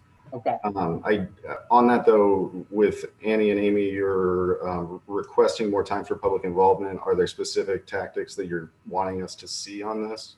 For me, it's just the point of the two-touch. It's the whole reason we went to that, was to just make sure that people have an opportunity to clue in and speak up if they want. There's nothing that I see particularly as problematic. Although it would be nice to have a zoning map included next time. I also had to pull one up separately. And mine, Ben, was really just for myself. I haven't had the time with working on other budgetary conversations this month. I haven't had the time to really dedicate to take a look at this. One thing that I'd just like clarification on, are you wanting to move forward with the staff recommended changes versus the planning, the changes that were approved at the planning commission? Is there a direction on that? I don't think we know yet. We're, with the way the meetings shook out, the city council is meeting before the planning commission this month. Planning commission has a meeting on Monday night. And so I'll just run those changes by them and you'll have more clarity from them. And just, for all your benefit, I encourage you once in a while to attend one of those meetings. They dig into some deep weeds for you. They do a lot of heavy lifting for you with these things. So they'll lift some of that again.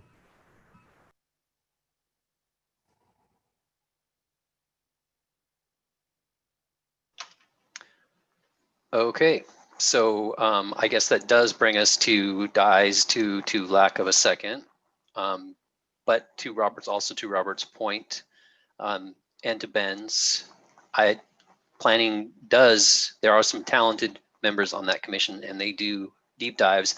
They clearly examine all matters before they get to their meeting. So the conversation is very good and does a good job of addressing things at the high level. So trust your planning commission, but then also, to Ben's point, please find time to participate in one of those meetings, but then also please take the time to read the material on this matter for the next meeting. Okay, looks like we get to listen to, we have some guests that are going to participate. So do we have Tim? Yes, Tim, I have unmuted you, and I think to maybe unmute yourself on your phone at *6.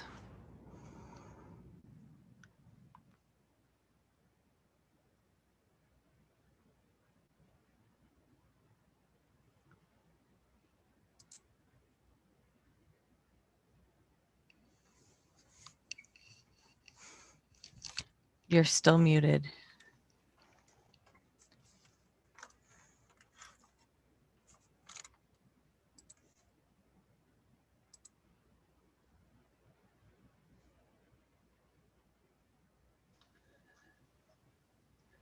Say *6 would unmute. *6 is to mute or unmute. And then, yeah, *9 should be to raise hand. Can you hear me now?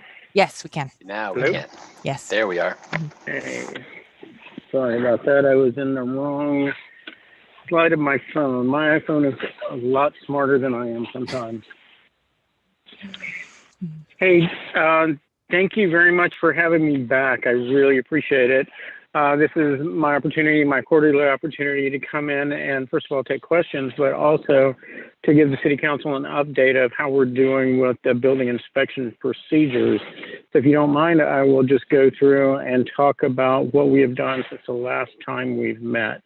But before I do that, I just once again want to thank all the city staff with Liana, Carl, Ben, Mary, everyone. They've been great. I think this is working out good so far, but it would not be possible without them. The last time we got together, one of the things that was mentioned to me was the question I was asked was, how would someone make a complaint if there was an issue with an inspection? And so it was a great question. Liana and I met on that. And so there is now a button on the county's building inspection webpage where anyone can make a suggestion, complaint, or comment to the county on our building inspection procedures. Once that button is pushed, it goes to a page that looks very much like the city's current complaint page. And once they fill that out and hit submit, 3 emails are sent out, or that is sent to 3 different people. It's to Liana, me, and Marlon. And I wanted to do that so that Liana would get every complaint that I would get, so that she would get it in real time. There's no filter that goes into that. So far, thank goodness, it hasn't been used, but that's been up for a couple of months now. The other thing that we discussed last time was the succession plan, because I think everybody's aware that Marlon Murat, he's done a great job for us for a lot of years, but he is hoping to have life after the county. And to that, we went out for an internal recruitment for an assistant building official as per our personnel policies. And we got 3 very qualified candidates from inside the County Public Works Department. Qualified in different ways, certainly, but very qualified. When we started to interview, I reached out to the city. Liana graciously asked Ben to come and sit with us, so he was part of our interview panel. We had 5 people on the panel. It was me, Alan Peters, who's the planning director, Commissioner Hamlin, Marlon, and Ben. We had the candidates all did a great job. It was a very, very tough decision, but in the end, we did offer that position to Arnold Bell, who is a engineering tech 4 in the Public Works Department. He's got a lot of great qualities and also great experience and education. Arnold has AA in civil engineering technology. He's what that means, of course, is that he's great with the calculations and any snow loads or any of the different analyses that have to be done in the building inspection. The process of building inspection. He also has great experience in reviewing plans and in construction, making sure that projects can go well. And he just really stood out above the other candidates and did a great job. He's our right-of-way specialist. He has a certificate in inspecting bridges, and so I just really congratulate him on the job that he did. And he was a near unanimous choice for our assistant building official. With that being said, I'm just going to take you through. Since our last check-in, we've had 16 new permits that have come in, 2 commercial remodels. We've had 2 re-roofs, 2 new garages, 2 new residences with garages, and then 8 residential permits that would include new decks, refurbishing decks, adding a workshop, furnace replacement, radon mitigation, and plumbing permits. And with that, I will take any questions that you might have.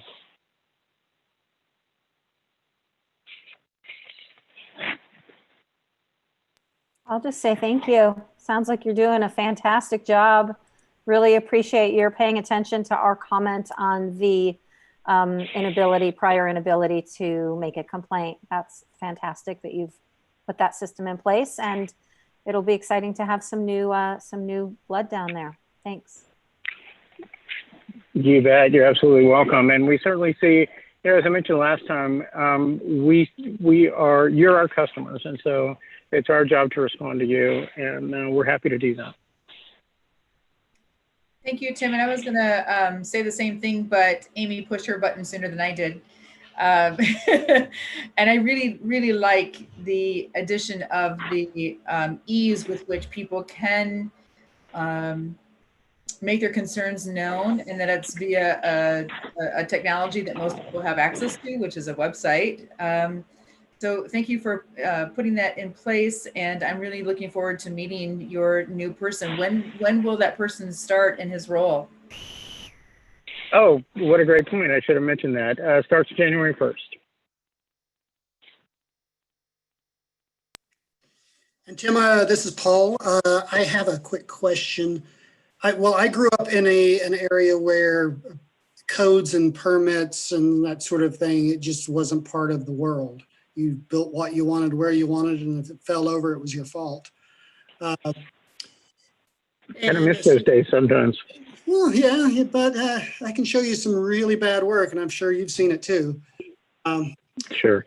Anyway, since moving from there, my first experience with this is a home I owned in Oregon. I put a fence in the yard, and next thing I knew, I had a city worker coming and saying, "You don't have a permit for that fence," and I'm like, "Permit for a fence? What are you talking about?" So I guess my question is, how does the public find out what they do and don't need a permit to do? You know what? That's a great question. And some of it is when we stop by and say, "Hey, you know what? You need a permit for that fence." And otherwise, they can certainly contact our office. We could do a good job of putting more information on the website if you would like for us to. One of the questions is, well, we had a plumbing remodel where they were replacing some older PVC pipes, and they knew to come in and get a permit. So would everyone know to do that? Or if you're putting a new roof on, would everyone know to do that? So let me look into maybe doing some FAQs or some information to the public on those types of questions. Paul and Tim, we also have some information on the city website, and we also reach out to the public. A lot of the times they'll call and ask as well, and then same thing like Tim was mentioning, or we'll just drive by and say, "Hey, do you have a permit for that, or do you know you need one?" So.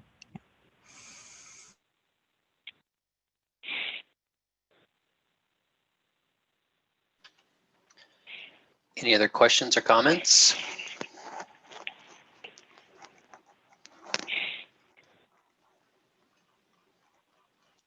All right. Thank you for making yourself available for us tonight. Absolutely. I'll see you guys again in another just few months. Great. Good night. Thanks for your time. Thanks for yours.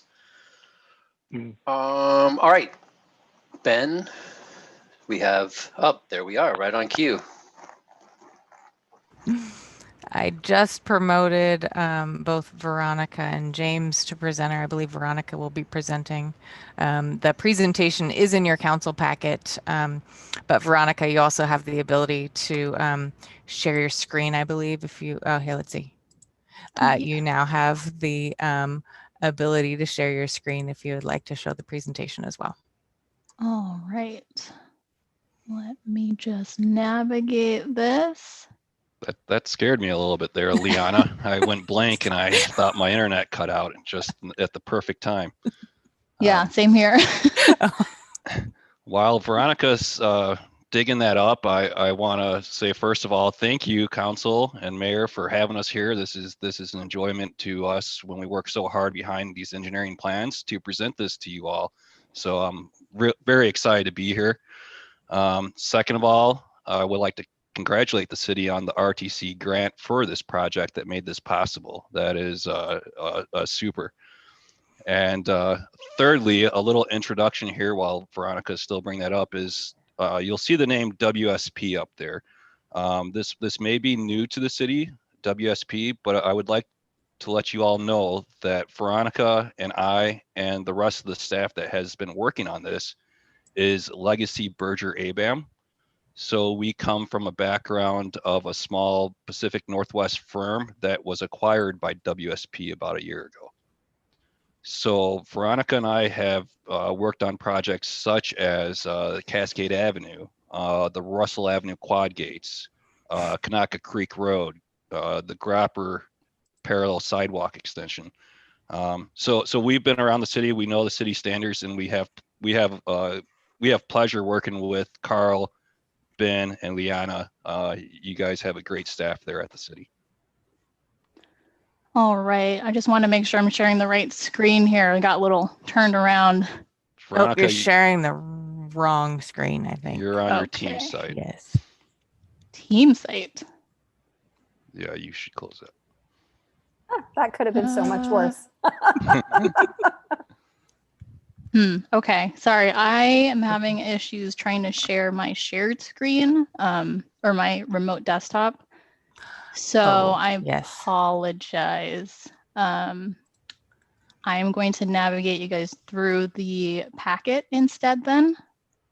So we are starting on page 193. And as James mentioned, we both come from Legacy Berger ABAM. And this is my first project manager project, so thank you. Moving to the next slide shows a project at a bird's eye view. And moving from the left side of the screen to the right, we have the intersection at Columbia and First Street.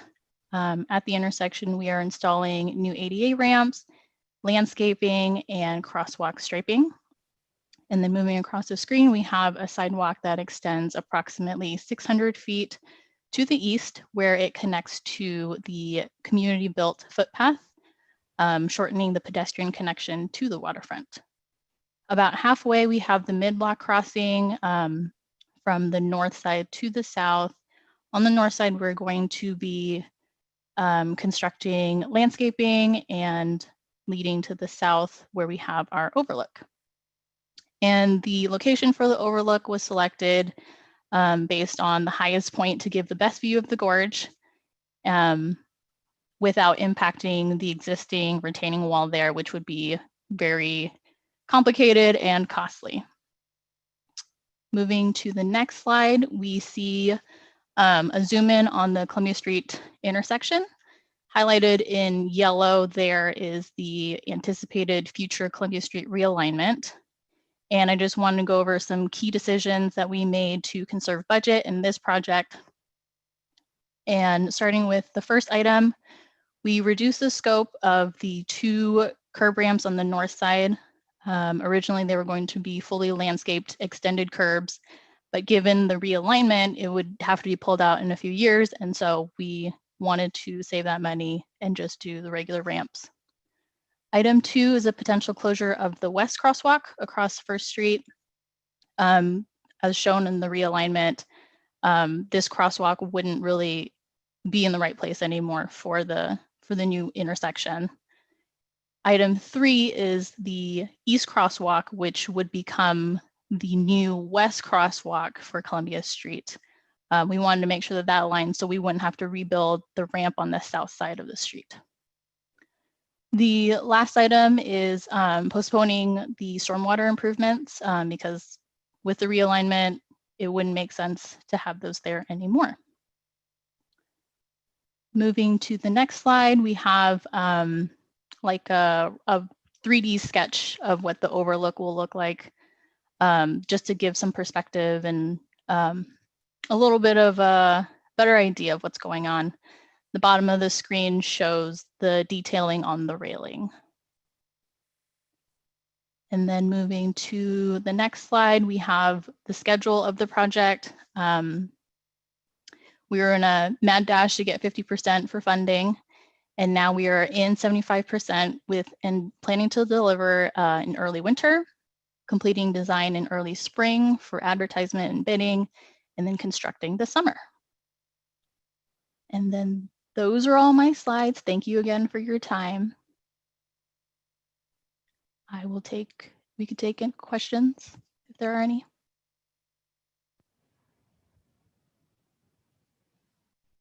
Really have a question, I guess, for you guys, other than I really like the look of the overlook, and I think this is a fantastic project to start bringing some development down onto First Street and It'll be great for the community. All for it. Great, thanks. Is there any space for public art anywhere there? I do believe we are leaving some space in the overlook railing for an interpretive sign. I'd like to request that we have an actual spot for a piece of art and that we actively solicit for something to go in that location as a draw to get people to connect to the water and to come down on that sidewalk. So I don't know if there's any extra space in that overlook, or I didn't see a bench or anything. So maybe there is space for a piece of art there, an installation of some kind. Amy, that overlook is 30-foot diameter, so it'll be 30 feet wide from column to column. We are currently in discussion with Carl and Ben and Liana on providing benches or no benches, or even possibly artwork in there. I do know that the city staff have been working hard to possibly get a grant from BNSF to do some more visual artwork along the sidewalk platform.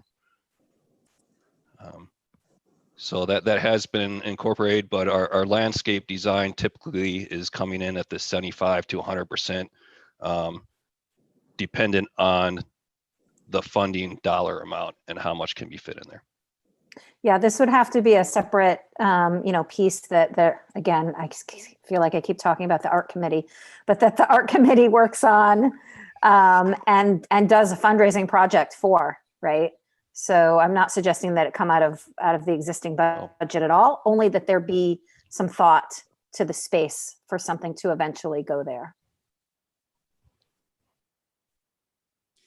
And my point on the design, I think, so Ben and I have spent quite a bit of time down there pointing at different things. And the currently the railing, the traffic railing that's there is the standard silver, go ahead and say ugly railing. I don't want that. I want something more aesthetically pleasing, something that will attract people. So as far as design as it goes, that's important to me. Another issue I think is, and maybe this has already come up, I think the railroad BNSF owns the land just below where all the trees are. And they are notoriously bureaucratic in getting communications in with them. But I think that a thinning the trees at the very least and cleaning that area up would go a long ways towards making us all happen. So the quicker we get communications going with the railroad, the better on this.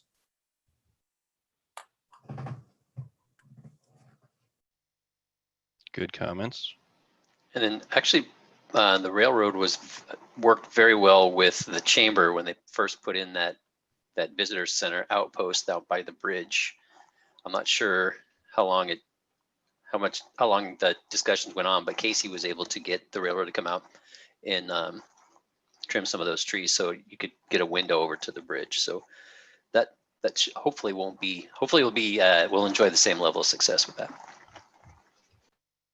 My question is there a reason that there aren't any benches there or something inviting people to come to it in the first place other than the view? Is there a way that we could keep people there with a bench or something similar? And maybe that becomes the art piece. I don't know. So also, I guess we have to keep in mind what the scope of this project was. I do agree that all those are great ideas, but I'm not sure where we fall in within the scope of the grant that we received. Okay, got it. Yeah, another thought that occurs to me is one of those permanently mounted telescopes. It seems like that'd be a great place for one of those. But we're getting into the weeds on the design, and that's probably not the scope of this discussion.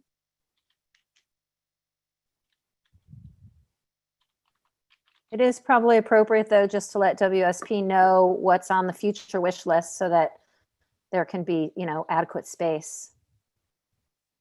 I think that what we're looking at here is providing a canvas that we can paint on as we move forward.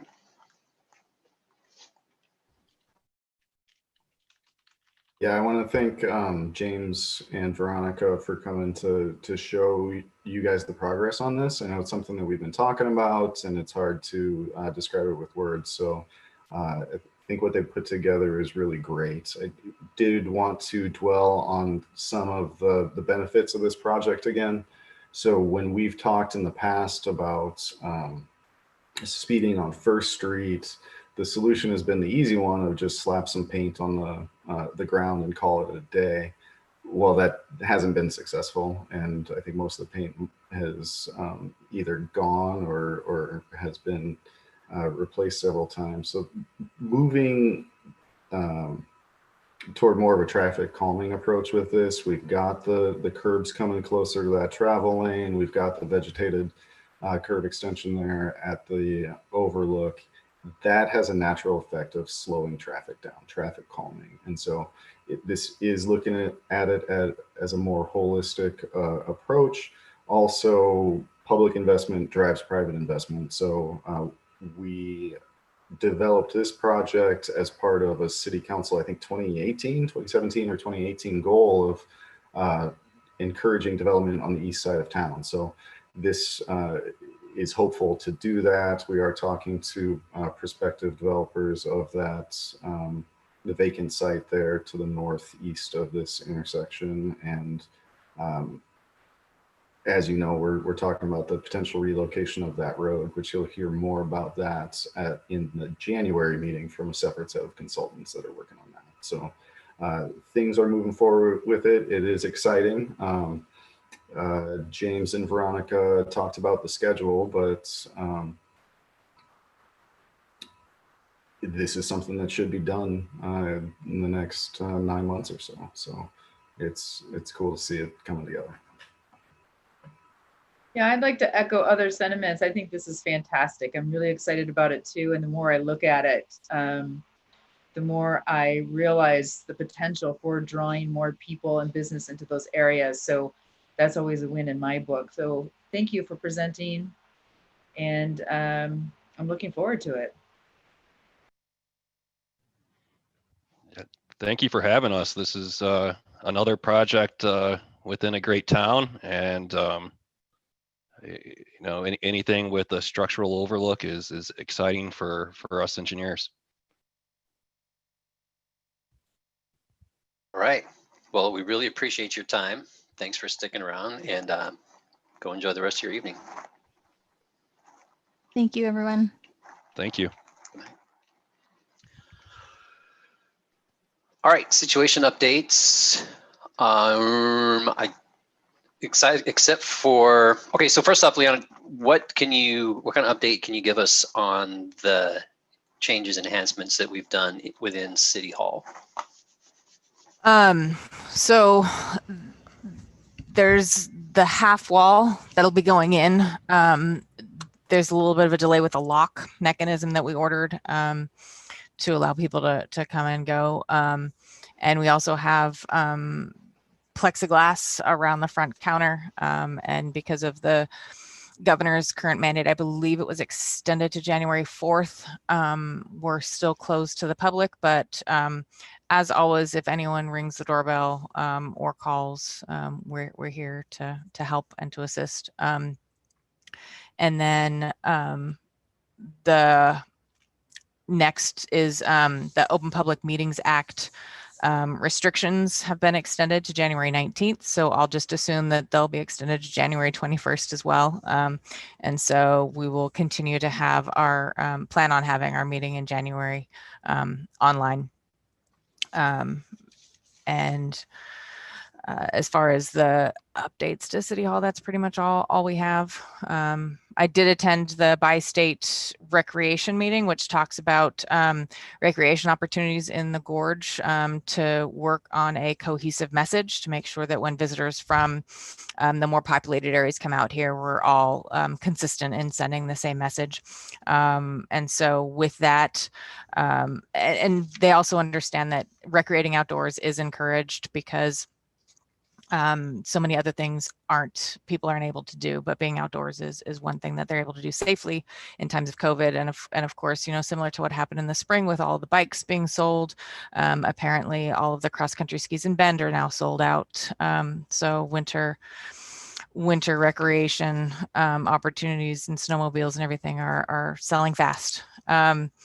They are working on opening up additional trails in Eagle Creek. I did not have a specific timeline, but I do know that a bunch will be opening up soon to help alleviate some of the stress on some of the other trails just in time for winter. So let's see, what else? As part of this meeting, I also got an update from Kirby, and there is an additional hospitalization within Skamania County. Cases are rising fast. We currently, as of the numbers that I saw today, there's 21 active cases in Skamania County, compared with 48 active cases in Klickitat County.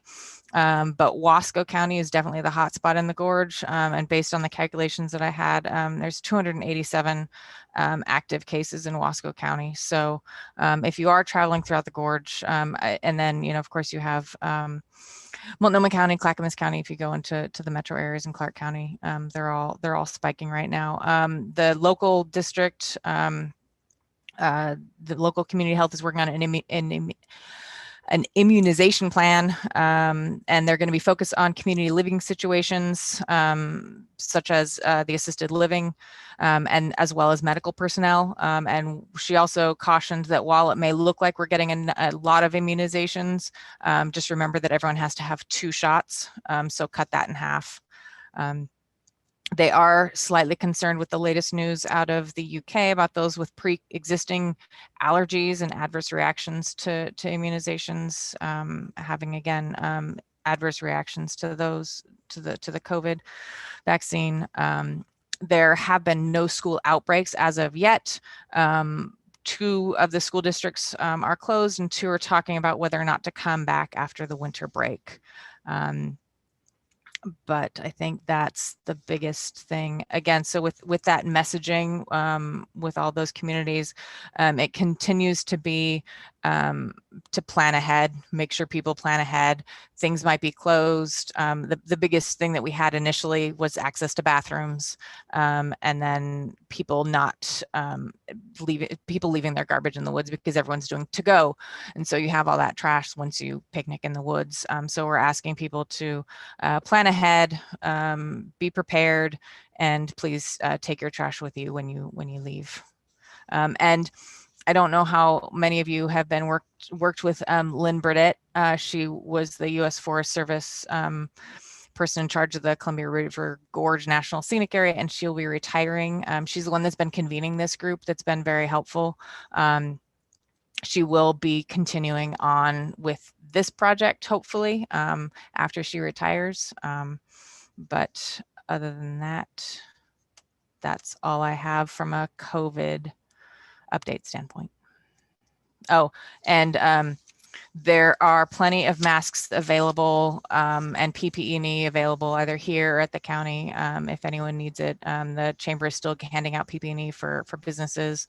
And the latest Stevenson Strong campaign is going on with the SDA. And so that is made possible in part by the CARES funding that we provided them. They're able to provide the containers and the bags for the businesses to have and to use for takeout orders. And Scott might have more on that, but that's. So Rep. Mossbrucker sent out 2 emails in the last week or so.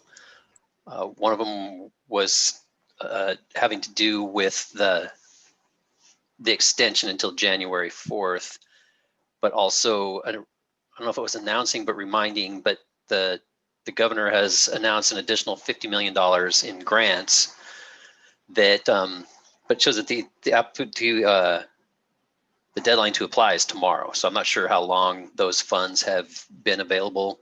The EDC has been a really great partner, providing the assistance needed for businesses to take advantage of these different programs as they come through. In addition, they have, I don't know if you call this a study, it's a graphic based on Yelp, and I know that this is very scientific, so take it for what it's worth, but based on Yelp, businesses that were marked closed, that are closed now, that were open on March 1st and this is, I'm led to believe that this is just in Washington State. Restaurants, 20,000 have closed and another 30,000 have, or another 15,000 are temporarily closed. So it's restaurants that have been hit the hardest. There have been some very creative ways here in town for restaurants to provide outdoor seating. So for example, Walking Man has put in a semi-permanent like hard heavy mill, not even glass, just a way to it's still outside. They've got heaters, so they've got, I think, 4 tables on their front area. Clark and Louis has found a way to cover, put a better cover over their deck. And then, as Liana was mentioning, we did roll out, the SDA did roll out the takeout program. So get a discount on the amount of money, depending on the amount of money that you spend. So I'm really nervous. We've got, the rest of our restaurants especially didn't get the runway that they normally have in the summertime, and really getting hamstrung on any opportunity to make any money this winter. So it's a gut check for me. I feel like I'm the one that's wondering where my payroll is coming from or how I'm going to hit my mortgage note. So I can't imagine what that feeling is like to those that are actually in that position. So anytime that you can spend some money with our local businesses, because they need it. Whatever we can do, whatever opportunity we can provide to help them succeed, so that we can get to the part where that hopefully they'll get their runway that they need in the summertime.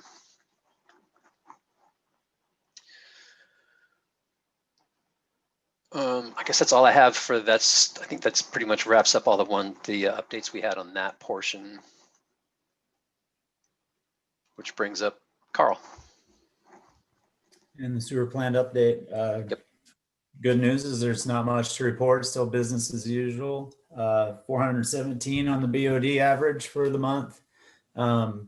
This next week coming up, we're going to meet with Wallace Engineers on site of the Rock Creek sewer lift station upgrade. We did have a little bit of, hopefully it's not a hiccup. We found a storm line that runs basically right through the project. It is deep, however, but it is something we're going to have the engineers look at. And that's really my update. I know Liana took a break. She wants me to kind of stall till she gets back, but honestly, no news is good news, so yeah, you got any questions there until she gets back? Sure, Carl, I'll help you stall. So if you can close December across that line, then 2020 in one respect will look awesome. No violations for the entire year. That would be fantastic. So great job on your part. My other question that I've just sort of traveling around town, I've seen lots of the construction projects going on as we kind of have mud and wet weather, and then they track into the street. When we get a rain, and so we get runoff that clears off the street, the mud, the rock that's sort of coming off the construction sites, does that affect our stormwater influence? So 2 different things. Yeah, the stormwater, it does. We're not talking about the wastewater. The stormwater does not go to the plant, just to make that clear. Yeah, all that debris goes into catch basins and fills up the catch basins. If the catch basins get full, then that debris goes into the outlet pipe and clogs the outlet pipe. So then my question would be, maybe it's a combo with you and Ben, if we need to put in something in our permits for a building permit, if you're going to build a new house in and around catch basins, that you have to bag and sag those catch basins during your construction so that we can slow down the amount of debris that goes in. And it's just something I've seen driving around. You're correct. On larger projects, we already have that. It's not really addressed in single family residence building. Well, that's what I'm saying. It's not. I'm just wondering if I may look at it and talk to you, Carl, and Ben later on to see if it's something we can put in the permit application that simply says that's part of your requirement. If you're building a single family on a, off a street, city street, that at least catch basins within, I don't know, 100 yards of where you're building, you gotta bag them. And that could be simply something I add in my comment line, Right. and then check in the inspections. Yeah. Simple as that, but yeah, good point. Okay, thanks. I've been noticing that. Now look at, see, Liana came back. I stalled you just long enough. Thanks. So I was looking through the numbers over the last 3 years that you provide. So I don't see, oh, there's November. 2018, 1,032 pounds, 19 November, 620. And then this year, 417. So killing it down there. You guys are crushing it. But I know we say it every month, but honestly, that has to do with high strength users, side streaming. And then also one thing to look at, we talk about I&I as well. I started this year putting the influent flows, and I believe, I don't have it in front of me, but I believe it about doubled. I think October was a little over 4 million, almost 5 million. And then this month was just over 8. So, I mean, we'll compare that with the water billing, but I believe that the majority of that is from the rain events that we had and water getting into our sewer pipes. So just a heads up there. And that does contribute to our higher BODs. Then Carl, I see that one significant industrial user has signed off on their discharge contract and the other one's reviewing it. Are you getting any pushback? It's fair to say we have had no correspondence about that. Okay. With the other one. All right. Did we give them a deadline to get back to you on that discharge contract? Yeah. Okay. I mean, I see it on your report, just following up.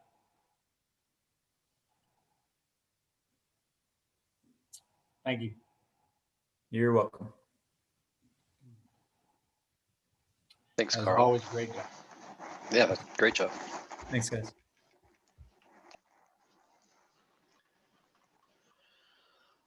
Okay, where are we at? All right, second reading, sewer rates. Liana. Scott, before we get into the unfinished business here, could we have a 2-minute potty break? I would be delighted. All right. Yes, that sounds great.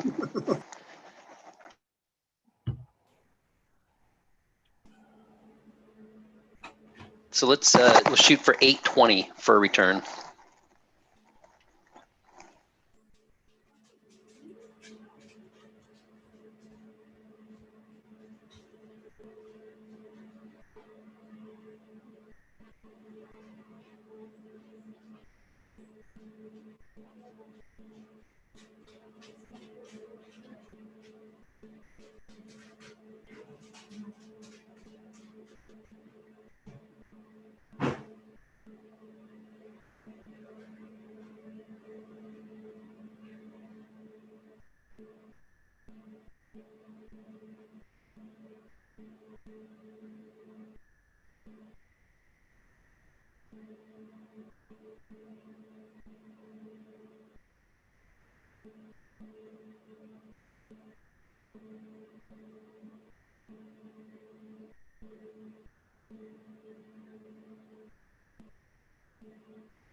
Okay.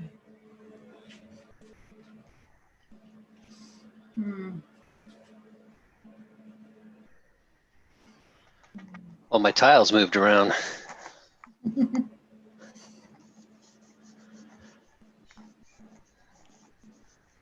Let's see, I said 8:20. We'll wait until 8:20.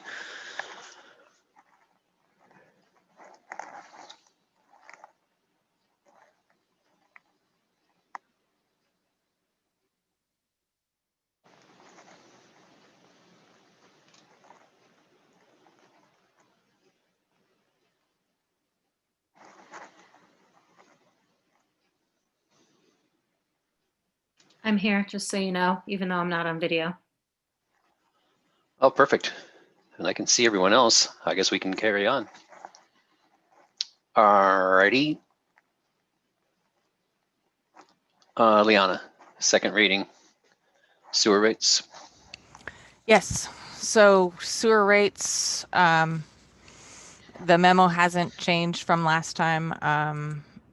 In the end, it's still better than what we initially were thought it was going to have to be based on the 2017 sewer rate study that was done. And it's a $10 increase over this year. So it'll go from $80.02 to $90.02. And again, it's only an increase on the base fees. It is not any, there is no increase on any of the rate fees, which would impact the commercial customers. And it's a 12.5% increase on the other fees, the residential. It's just a $10 increase for the residential.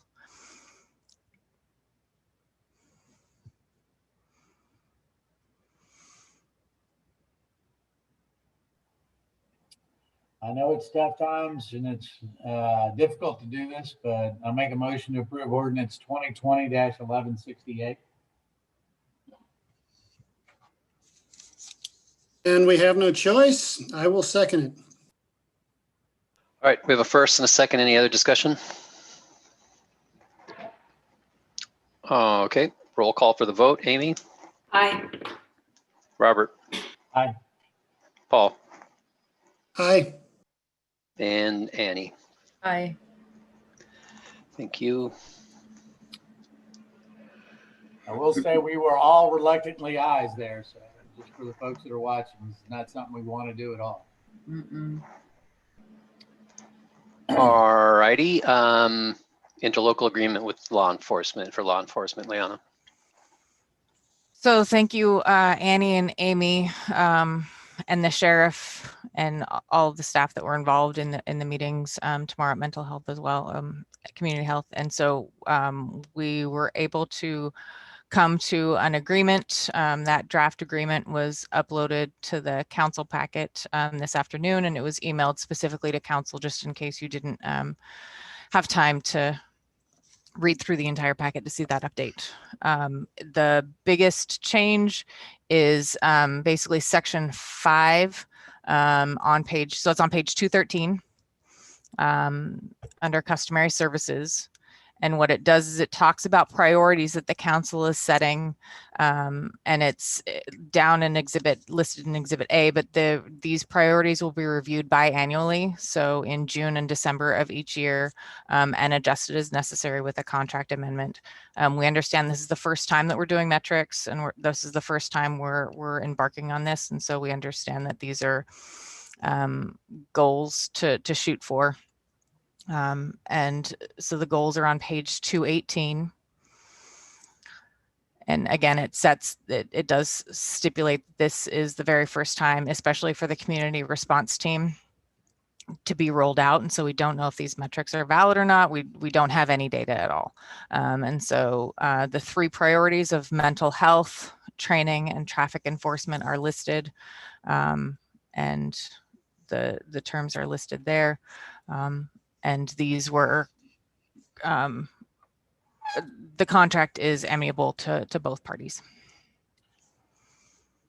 I can jump in just first because I want to congratulate the ad hoc committee who did a fabulous job of working on this. I've spoken with the sheriff and I understand he is in agreement, willing to sign the draft that's prepared. And for those that are watching, the dollar amount did not change. And this is an agreed upon metrics or an attachment to this contract by the sheriff's department. So it is in my opinion, a win-win for the city and the sheriff's department. And again, I want to extend a heartfelt thanks to the ad hoc committee who worked so hard on this. Thank you. So I would make a motion to approve the interlocal agreement for law enforcement services for the city of Stevenson in the amount of $176,906 for the calendar year 2021. Second. We have a first and a second. Is there any other discussion? Yeah, I'd like to chime in on the discussion part. Great job, you guys. I really appreciate the time that you put into it. And obviously, it's showed your hard work has paid off. So thank you guys for both your effort. Could I just make a clarification that just so that it's clear that we made a record, this is for a 2-year agreement, that the amount Robert just stated is for the year 2021 and with the CPI for 2022. But you were asking me to guess on the amount of the CPI for the second year, so I can't give you a direct number. I didn't say that. Just say plus CPI for 2022. Right. I just want to make clear that it's not just a 1-year term. That's all. Exactly. Yeah, it is a 2-year contract. Okay. I would like, can I say something, Scott? I can speak now or afterwards if you want. I want to thank, are there still like 50 people? There's 27 outside participants. And so, I mean, we've gotten so many emails and so many people have called me and there have been so many comments on Facebook. And I just think it's totally awesome. I want to just applaud anybody who took an interest in this and let people know that that we did hear when we did read each and every comment. And we did our best to thread the needle in a difficult situation. And for those who didn't get what they wanted, please keep working with us. And for those who did, stay involved. All of you stay involved as much as you can. And I'll end just by saying, this is not, to me, this is not the contract. This is not my ideal contract. This is a compromise contract. And the cool thing about it, I think, is that it opens a dialogue between us, the city, and the sheriff's office that really has been lacking, I think, in the past couple of years. And so it gives us an opportunity to have some back and forth. There is a clause in there that the deliverables will be, not deliverables, the city's priorities will be reviewed biannually. And so anybody who has continuing comments should just keep them coming because we will continue this conversation. Thanks.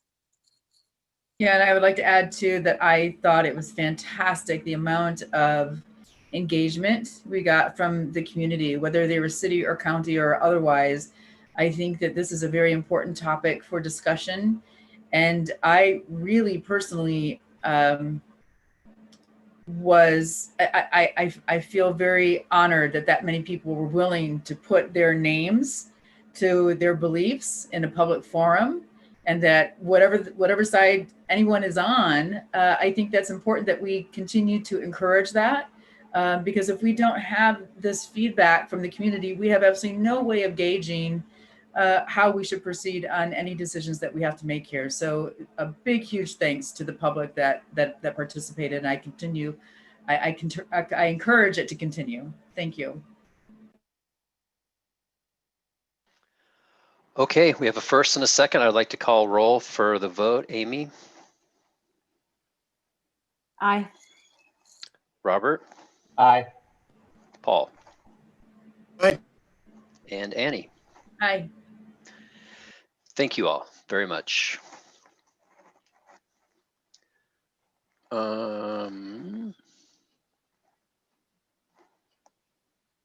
All right, Liana, prosecuting attorney agreement.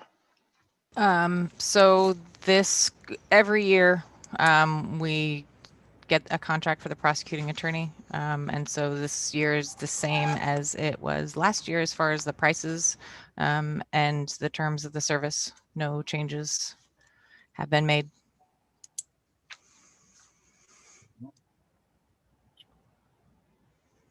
Motion to approve the interlocutory agreement for legal services with the prosecuting attorney in the amount of, wow. Did you say as presented? Yeah, in the well, contract? no, because Ken will make me say the dollar amount. The compensation is $1,333.33 per month, payable monthly as a lump sum retainer for the calendar year 2021. I think I got that one. Second. There is a first and a second. Is there any discussion? All right, very good. Roll call for the vote. Amy, Aye. Robert, Aye. Paul, Aye. and Annie. Aye. Thank you. Ben Malfoster. Okay, currently we are taking a look at the Columbia Avenue realignment project using grant funds obtained by Skamania County to conduct brownfield assessments. Those funds are running out. We'll get our initial project completed there, but as far as planning additional investigations and planning for the future, we're asking for you to enter into this contract up to $3,000 to write an integrated planning grant. This is for state funds from the Department of Ecology, up to $300,000. We'll work with them more to know exactly what the scope of the project is and the grant request that we'll be asking for. But the program funds environmental site assessments and remedial investigations. This is for contaminated soils to find out if they are there and find out how they might be cleaned up. It also can fund health assessments, feasibility studies, site planning, community involvement, land use and regulatory analyses, building and infrastructure assessments, and economic and fiscal analyses. And so ultimately the purpose of this is to have shovel-ready projects on former brownfield sites. And so that's what we'd be looking for with this. We're not there yet, but we want to be part of that solution. And we think that the Columbia Realignment Project is a really good one for these funds. Foster Longi, just as background, they are the consultant that's performing the current study on Columbia realignment that you'll see next week or next month, and they were successful in obtaining this grant for Skamania County as well. So excited to bring them on board to help us out and allow us to do some of the other things that we're doing.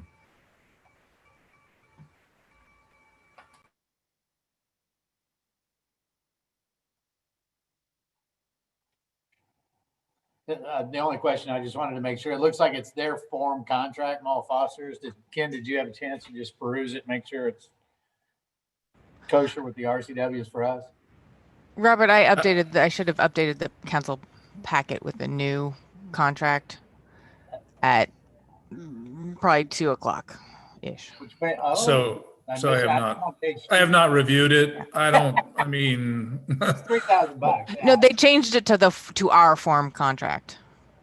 Yeah, and that was my request, because it was your typical engineering contract with all the indemnification for them and nothing for us. And so I asked Ben and Liana if they could provide our version, which apparently they've agreed to. So I think we had to do some updates, but it's our version, so I'm fine with it.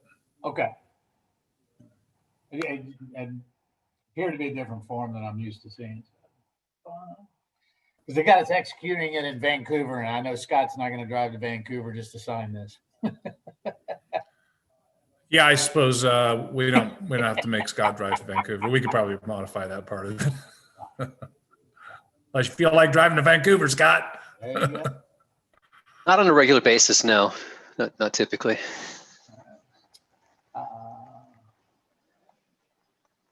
I'll make a motion to approve the contract with Mall Foster and wow, I cannot pronounce that last. Alongi. Okay. For grant writing services in an amount of $3,000. Second. All right, we have a first and a second. Any further discussion? Roll call for the vote. Amy? Aye. Robert? Aye. Paul?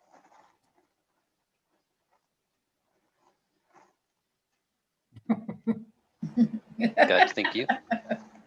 Aye. And Annie, thank you. Just one Okay. question, Scott, I'm sorry. Can I ask Ben real quick? You say brownfield studies or somebody doing an EPA on that project? Is that what you're saying? Okay. Have anybody done an EPA 1 and we're just waiting on a 2? What's the assessment?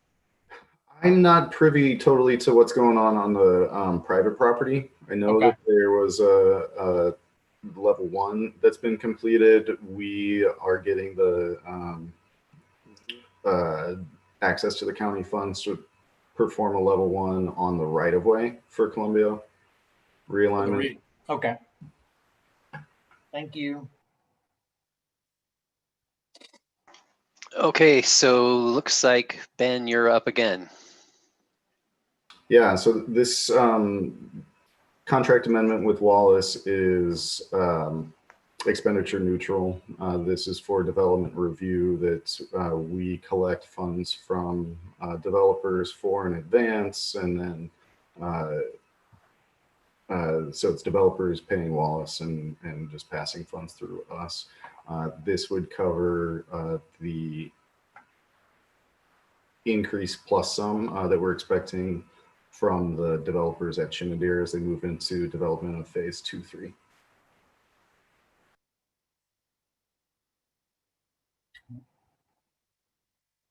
So again, just for edification, this doesn't cost us anything. We're just making sure we got the paperwork for the dollars to flow through, right?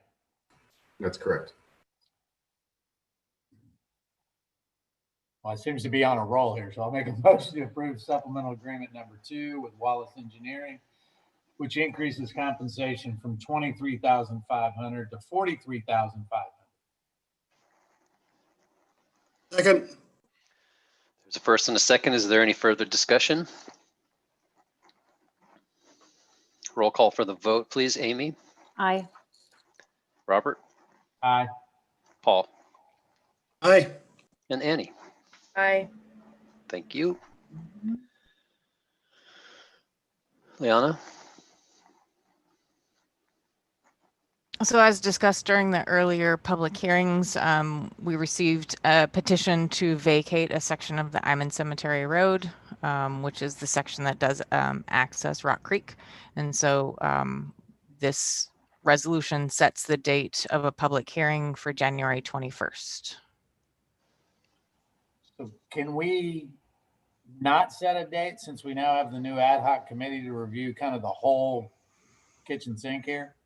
Or do we have to set a date, Ken? Sorry, Liana, either one. I don't mean to.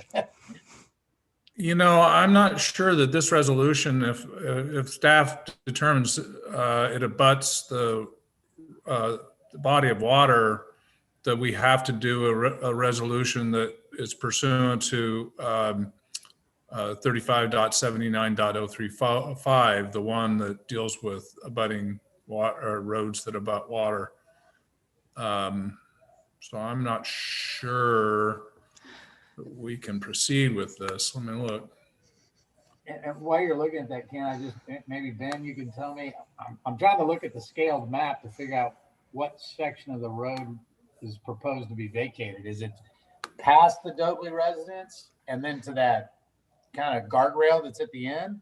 So it's from No Name Road, like Okay. if the north side of No Name Road, right, and all the way to Rock Creek.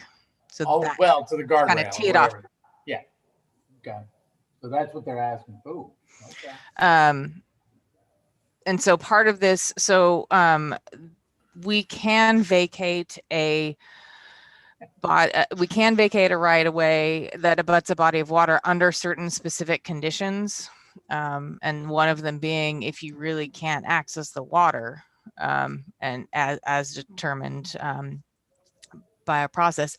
You also have to be compensated for that piece of property if it is vacated, and then those funds have to go into a separate fund to then purchase additional water access. So one of the ways, if it is determined that this right of way does not allow access to that body of water, would be, as we determined, I think it's about $5,000 for that piece of property, which is what we determined through a market analysis with a local realtor. Then those $5,000 could be used to improve access or get access, obtain access through other portions of along Rock Creek. But it doesn't have to be along Rock Creek, right? We can use it for access to any water body, right? Those I believe so, yeah. And again, I'm calling my confusion. No Name Road apparently has a name, Cemetery Road, if you look at the survey. Well, okay then. So I guess, Process wise, it looks like you still conduct a public hearing, but you have to state that basically make some additional representations on the notice about this property being abutting water. That's at least how I'm reading this at this point. And that you have to then adopt another resolution. It looks like a second resolution if you decide to move forward that does, as Liana said, require compensation. You have to have a plan for replacing the lost public water access. And so the funds would have to be essentially allocated toward that additional water access pursuant to this plan that you adopt. It's a little bit complicated. I encourage anybody who's wondering about this process to look at 35.79.035, and it kind of spells out what you have to do, but it definitely is not so simple as just, charging for it. You have to have this separate resolution that adopts a plan for acquiring new public water access.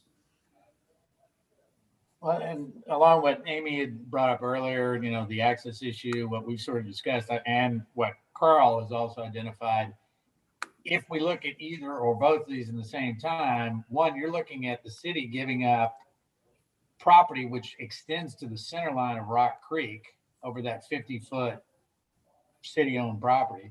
And then you're looking at the turnaround to have fire access in that spot. And then the question is, okay, if we even went down that road, are we talking about a property line adjustment, which would give 25 feet to lot 9, which I think is the Dobleys, and 25 feet to lot 10, which I think is that the section that's the McKinnons? No, so lot 10 and 11 are also the Dobleys. Oh, they own both? Okay. Mm-hmm. So they would actually then have a larger track in there. Okay. Yeah, my thought is that we need to not schedule a public hearing on this and then wrap it all into the entire discussion that we're having. Thoughts, comments? That makes sense to me, Robert. Yeah, I think if we get all the facts and get a kind of a master plan going here.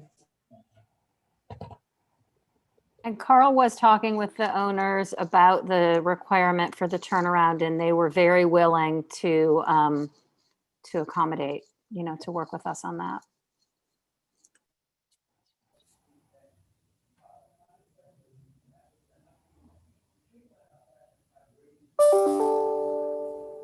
So my recommendation would be to allow resolution number 2020-3742 I think the appropriate Robert Rules of Order would be tabled.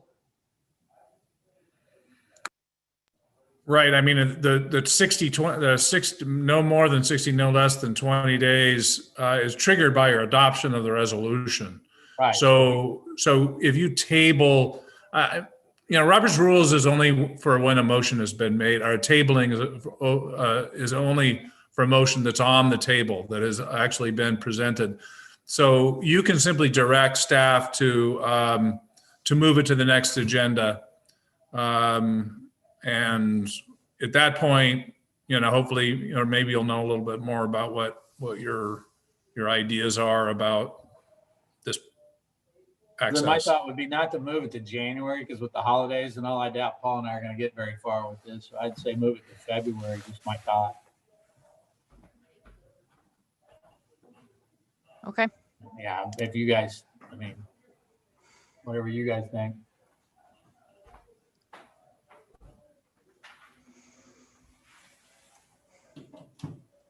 I'm hearing deafening silence here amongst the three of you. I didn't know you were asking for our comment. I would just say I would just say that, just be aware that it's going to be tough to get all those people in the room together. Number one, it's going to be tough to make decisions.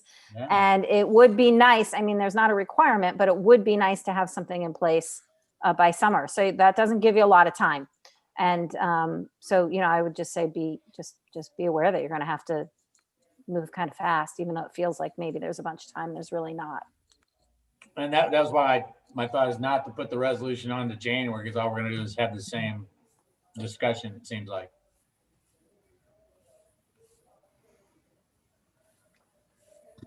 All righty. Next up, draft committee and board appointments. So Leona, these highlighted ones are subject. What was your thoughts on the highlighted ones? Oh, just easy to read because there's basically everyone who's on the committee is listed at the bottom. Some of them don't have any people, and some of them are more fluid than others. So the Mid-Columbia Economic Development District, that one is an appointment between North Bonneville and us. And so that one's more challenging to change. I don't know of others. Hey, Leon, while you're looking at, I'm just looking at the Board of Adjustments. Aren't some of those people not even in the county, let alone that? Yes. So we do not have any residency requirements for the Board of Adjustments. But again, and they did not submit a letter of resignation. And so council does have the ability to appoint someone else in their place. I believe there are 3 people that do not live inside the city limits on that. No, I know that. Yeah, not inside. I didn't know if some of those folks were still in the county. Some are not even in the country. Yeah, that yes, was another point. But, yeah. So, yeah. So I don't know if that's important, because I don't think we've ever had the Board of Adjustments actually meet. But well, nowadays it would be via Zoom. So, well, there you go. But we'd have to contact them and find out where they are. Mm-hmm. It feels important to at least make an attempt to have city residents on the Board of Adjustments. Mm-hmm. And if nobody steps into those spots, then, we can fill them with people from outside. But my preference would be to, we've got a lot of people on this phone call. Maybe somebody wants to step up. Mm-hmm.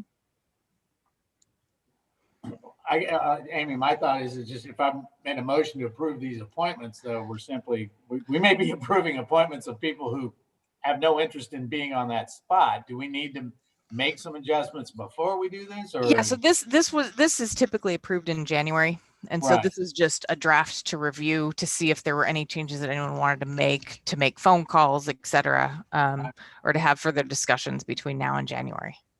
Okay. Let's advertise. I think you raise a very good point, Robert. We should advertise for the Board of Adjustments and see if we can get any local folks to step up. So you recently had a vacancy on the board and it was advertised for something like 5 months. Yeah. So it may be that nobody steps up, in which case we'll keep the slate as it is. I'm not suggesting that we kick anybody off if nobody steps up. And They don't know their own. and then is there anyone that would like to be on the fair board? That one's been vacant. Yeah, I think that I talked with you about that a few months ago, and I am willing to give that a go. Okay. And it was then, but then COVID hit and the fair was. Mhm. Okay. You're a good man. Okay.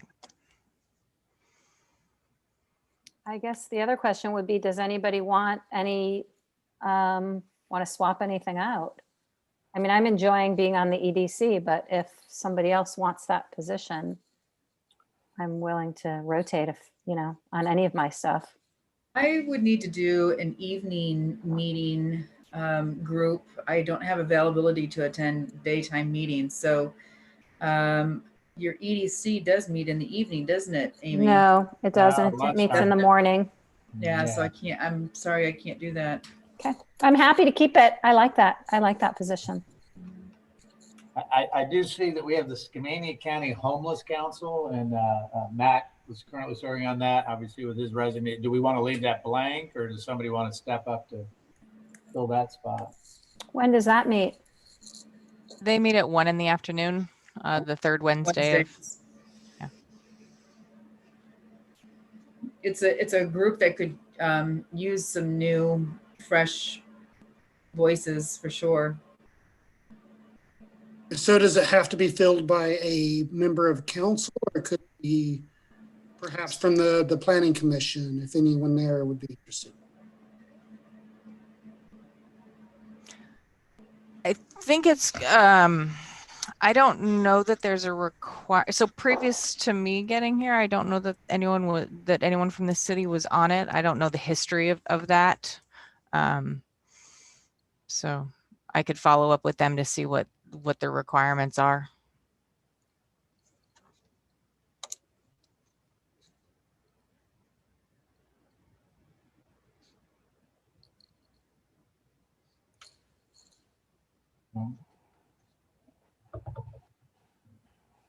So I guess we'll just see this again then next month, Leona? Yeah. Okay. Thank you.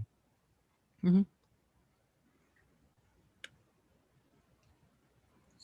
Could we convene the Public Art Committee to talk about a couple of projects?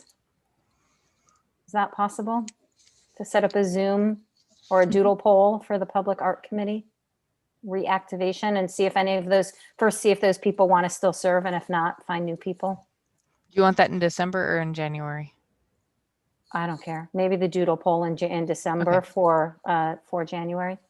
Okay. Whatever's easy for you, Leona. I don't know what your bandwidth is. Okay. I mean, I don't care if it's January, February, March. There's no imminent need. Right, yeah. It's just, Right. Okay.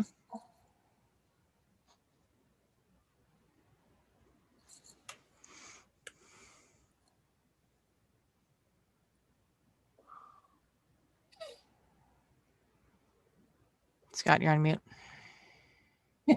First time of the night. Gosh dang it, almost to the end. Next up is social media conduct. This is a discussion at this point. I've taken a look at what you have on here. So what we have is the existing social media policy for staff, correct? And then also how the rules as far as what goes on our city-based page, which is and then also some discussion points, or at least some best practices for modifying our policy handbook, or our policy on how, as elected officials, are how to conduct ourselves on social media. So does that sum up what you've presented for us here? Yeah, there were kind of two different issues. One is conduct as a just a member of the public on your private social media pages. And then the other one was the commenting and use of basically electronic media during council meetings. So those are kind of two separate issues. One can be addressed by policy and one can be encouraged, I suppose would be the way to go. So there's the discussion point of this is a personal page. And then it also talks about in the document that you've sent, where did that come from? The AWC. The AWC. Sometimes it feels like a technicality to me. This is my personal page. The big thing is that our community is small enough. People know who you are, even if it is your personal account. You're talking about things that you are going to end up voting on. And there's a forum for discussion on things that you're going to vote on, and it's this one. So that was the other part about, you know, when we're talking about the distinction between official accounts, campaign accounts, and personal accounts. There's the technical reasons why you do things, but then also there's the other part that this is not done in the shadows. Everybody knows who we are. So that it's still we are the face of the city. And that was one of my points, was that comport ourselves as elected officials in all regards, personal account or no.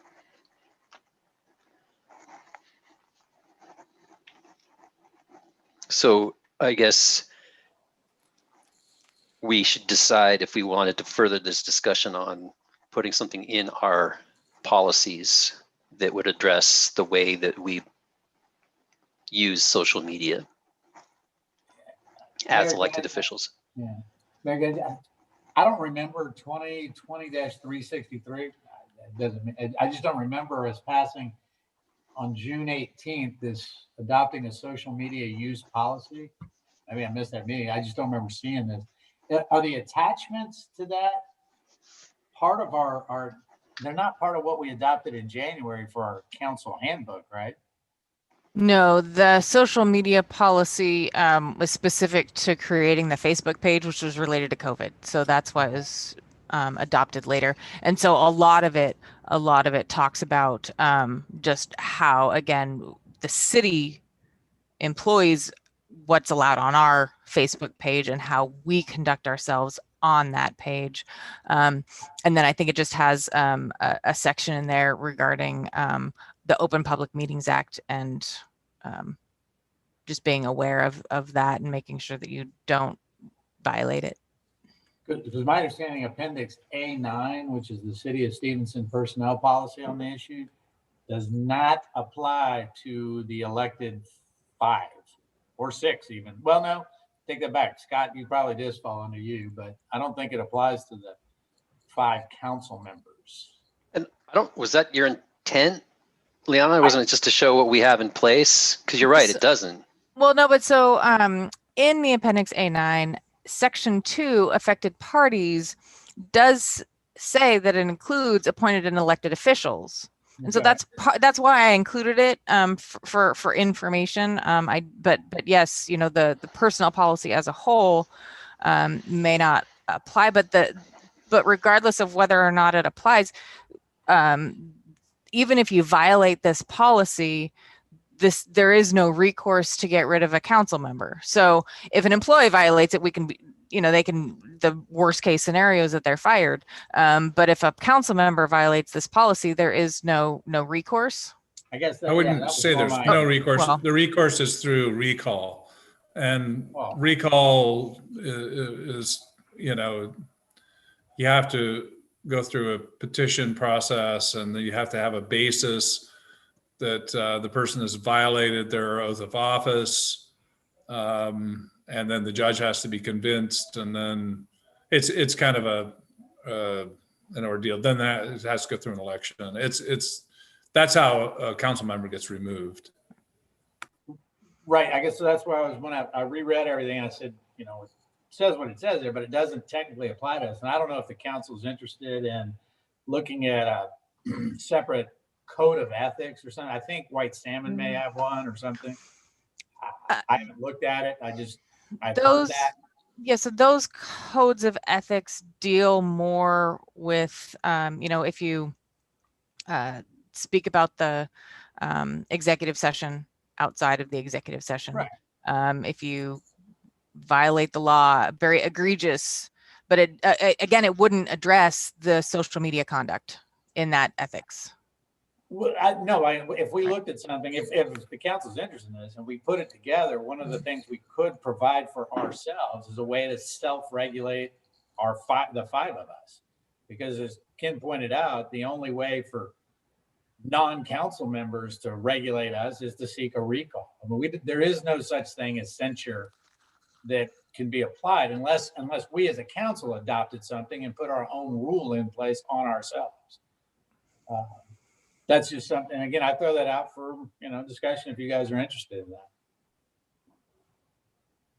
I certainly would be interested in putting something in place that helps ensure more civility and respect than we've had in the last couple of months. I don't know what that is.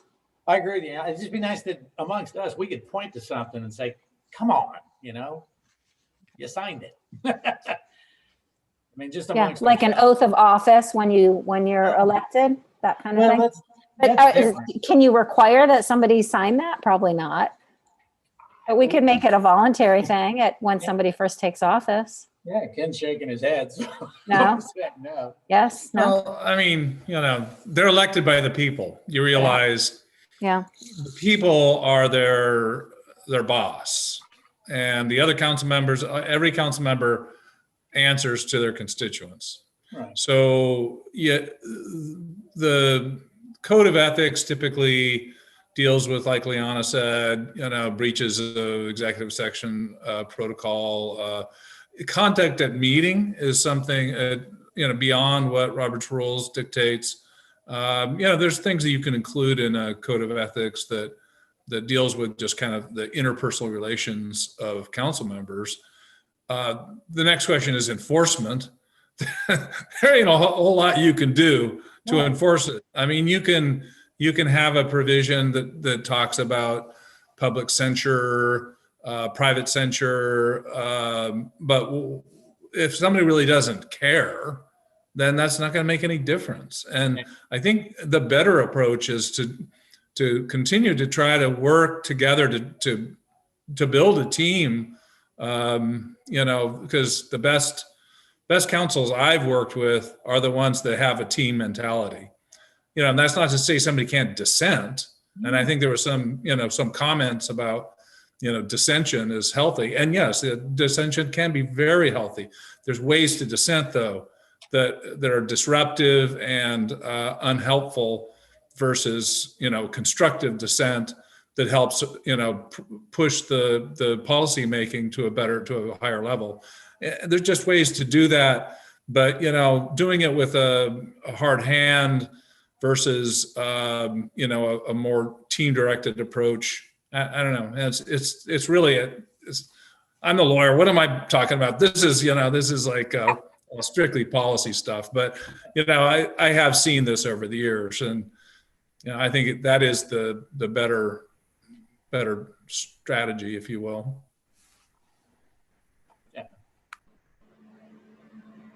Well, I don't want this sort of thing to be necessary, and hopefully it's not. Hopefully we can move beyond it. I'm also not a big fan of reactionary policies that just because one event or one isolated group of events or whatever occurred, that suddenly we're adopting new broad-reaching policies. I like to avoid that. I would rather plan it out and be deliberate about it. So my personal opinion is I think we should wait to adopt these policies because I hope we're going to find that they are no longer necessary. However, if we do find they are necessary in the future, maybe we should revisit it. So the documentation, the AWC documentation that Liana put in the packet for us, I do believe that there is a place for, so now you're a new council member and that can be part of a packet. And I couldn't say it any better than Ken already beat me to saying it, encouraging a team approach, supporting staff, supporting each other, supporting the city, supporting the people that elected you. Those are what we're here for. And that's the most important part. It was the fact that we were, even talking about creating a process for censure, I found that very distasteful. And the fact that we found ourselves kind of heading in that direction does not float the team concept that as Amy pointed out last month, that we do in a healthy fashion disagree on several things, but then we also understand that the majority is, if it's the majority decision is not yours, that we still expect you to support it because that's what we do. We're a team, and that's what our voters in our city expects from us. So I'm perfectly fine with, here's a packet. This is the best way to cover the city's interest. But above all else, please be a member of this team that we are providing a platform for. As the newest member of this council, I'm the one who asked that this be put on the agenda exactly for that reason, because I don't know. There wasn't a packet that told me how to handle these things or whether or not there was a social media code of conduct. And so that is the reason why I brought this forward. And I think it's an excellent idea that we do make that welcome packet a little more welcoming and a little more inclusive of more information that would be helpful to a new council member. So Annie, do you want to state maybe just a couple of things that you'd like to see in that packet? Just to give some guidance to Liana or whomever is going to be putting that together, because we will be welcoming a new council member at some point in the near future. Right. Yeah, I will. And I think I'll take that offline, Liana. Maybe I'll just get with you. Just off the top of my head, nothing's coming at me, but I know that every month as I prepare for the council meetings, there's a new thing that I'm like, oh, what's that? What do I need to know? So I do, Google and I are very good friends. So yeah, I'll get back with you on that, Liana, and let you know what my thoughts might be. So I think that a good starting out point is that we do have, was it a resolution? Our policies.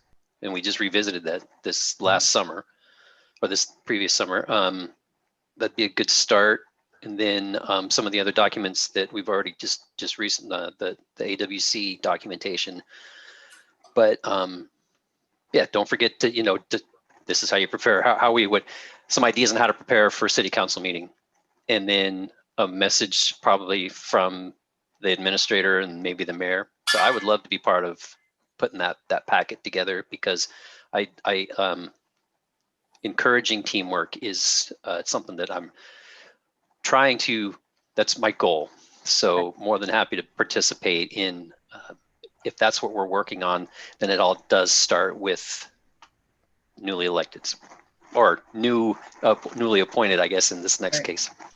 So Scott, would you like me to include you on the email with Liana? Yes, please. Got it. Thanks. I'm You guys make delighted sure to be part of that process.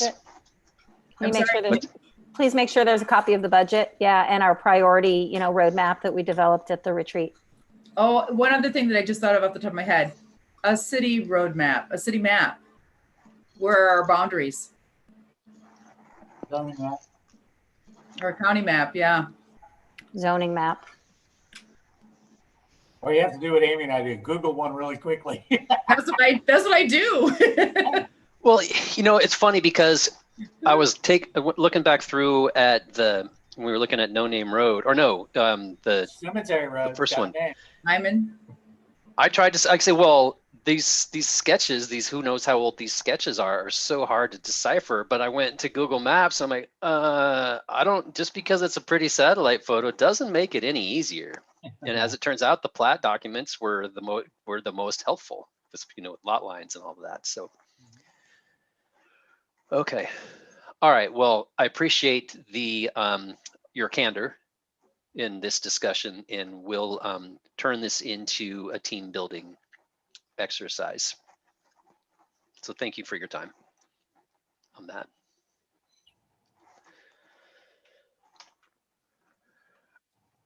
I'm changing the way that I use the PDF packet, and I still find myself scrolling. It's So, 10 information reports on page 5. yes, I'm there. My scroll wheel is warm right now. Okay, treasurer's report, Liana. Yeah. So this is the treasurer's report and the financial report for November. In looking at the numbers, it looks like our sales tax revenues are coming in higher than anticipated, and same with our lodging tax revenues. So that's good news because we still have one more month to get through. And again, the sales tax and lodging tax are about 2 to 3 months behind when they actually book the sale or pay it at the counter. And everything's going along. But you know those lodging taxes are not going to be strong coming in January and February for these last couple of months. Oh, yes. Just so, Yeah. just so we're not sitting around waiting for dollars to come trickling in. It's not going to be a big chunk. I budgeted very conservatively for next year as well. So, yes. So during one of the calls that we share with Rep. Mossbrucker, Tom Lannon from the county was the one that brought forward that sales tax numbers were better than they had expected because of the Amazon purchases, because we do get a piece of that. And the other interesting part of budgets is that at one point, the state was looking at a $9 billion shortfall in the budget, but then some sales figures came in that cut that number in half. $4.5 million or $1 billion shortfall is still a sizable chunk of change, but one of the things that contributed to eroding at that large number was revenue from marijuana sales. So if that's a way to show what has happened to society during lockdown, increased Amazon sales and increased marijuana sales. So are you telling me that Jeff Bezos has figured out how to sell marijuana through the packaging system? I did not connect those dots. Oh boy, that's why he is a multi-billionaire. That new packaging. Yes, it's gonna be bleak. Okay. Where are we at? We have a report from Angie over at the chamber. Also, the sheriff's report. What page is that?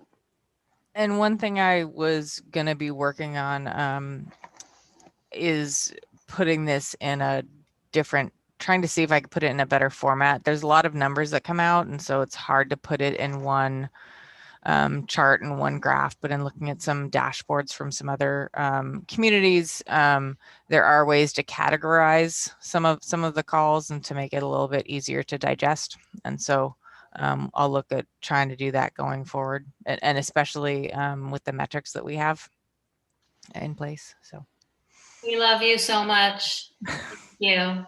Mm-hmm. Liana, are you speaking of the sheriff's report there when you say that? Yeah. Yes. Okay. Isn't that something that the sheriff's department was going to provide us? They provide us with the raw report, and so then we would then translate it in however council wanted to see it. Okay, so I thought that from our conversation in the last couple of weeks that it would be delivered that way, in the way that we need it to be. Is that not? Am I not remembering that correctly? Amy, you don't remember that? No, they talked about summarizing some of the information, but not about putting it into that map format that we wanted. Oh, got it. Yes.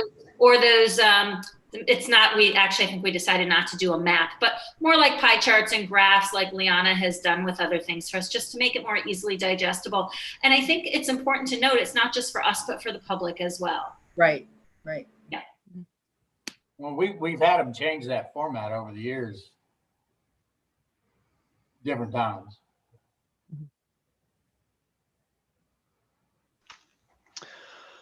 Okay, you also have in your packet the Planning Commission minutes.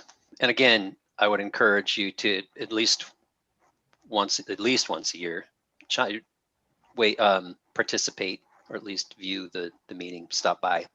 It's great to see, because that is the other organization that we work very closely with, and to be able to see and to be able to feel confident that due diligence is being done and that everything that's coming to us has been chewed over and mulled over and has been dealt with properly. Also, we have the fire department report, and also included is the letter that Councilmember Knudsen submitted for his resignation. Scott, Rob has his hand up. Did you want to? Oh yeah, sorry, Rob, I didn't see you. Go ahead. I've unmuted you, Rob. I didn't know I had my hand up, but Oh, sorry. Actually had you guys going in the background. I can put you back down if you want. So, no, I don't really have anything unless you guys got any questions on my report. I think the great news is that the insurance rating has dropped based on the efforts of the fire department and some of the infrastructure changes that we've done, and they're continuing to make strides on trying to get it even lower. So good job. Yep. Is that for homeowners, the insurance rates for? Oh, fantastic. Wow, that's awesome.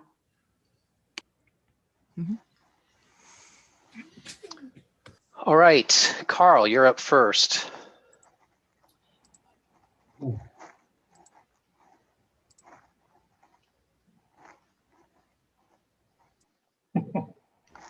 Actually, while Carl's trying to figure that out, Mayor, Got it. You did. Oh, hey, Carl, hang on before you click that.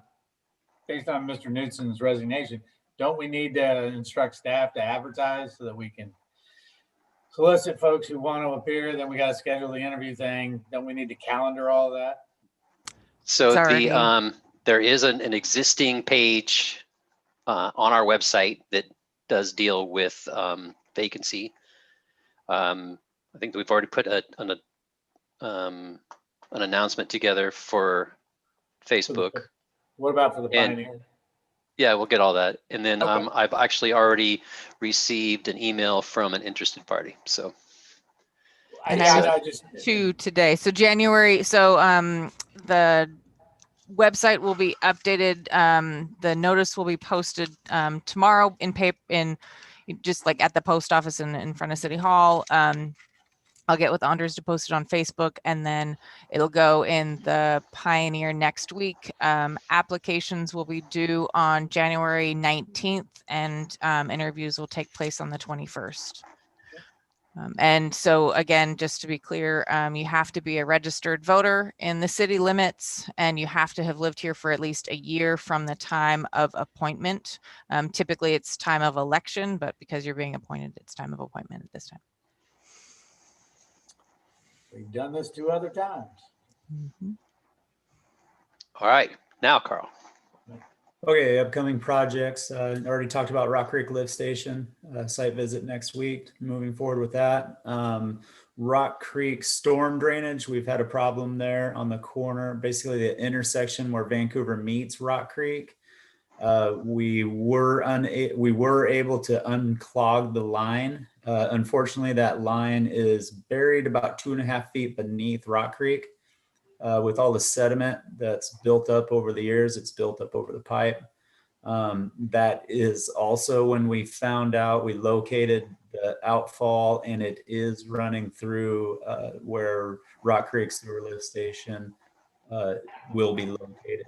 So we'll be looking into that and trying to come up with some sort of solutions.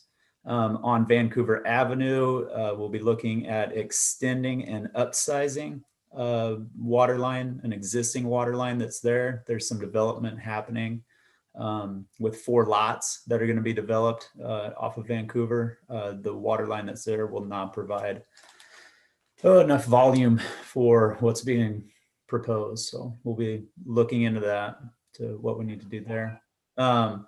We have had 3 streetlights ran over this year. So the 3rd one was due to a high-speed chase.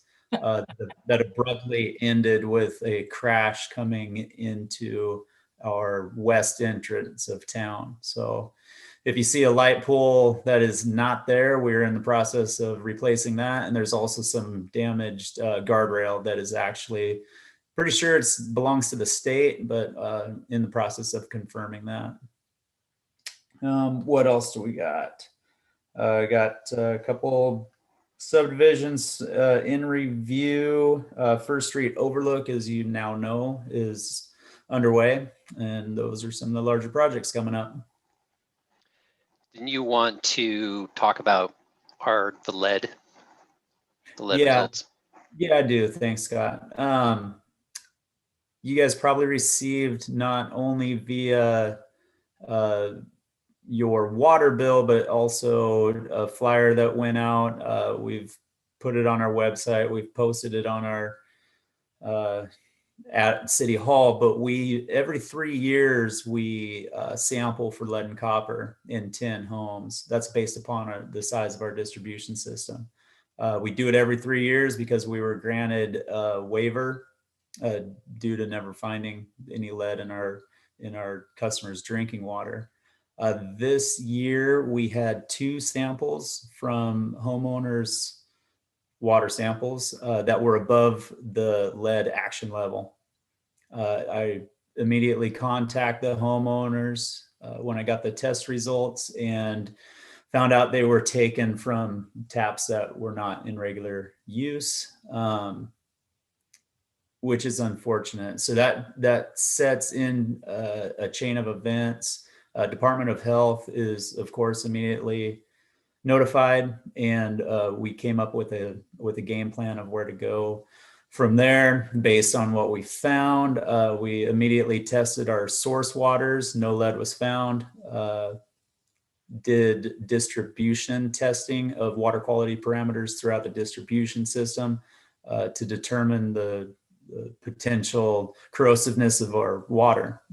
Those results will go in front of an engineer to determine the corrosiveness of the water, if there is any.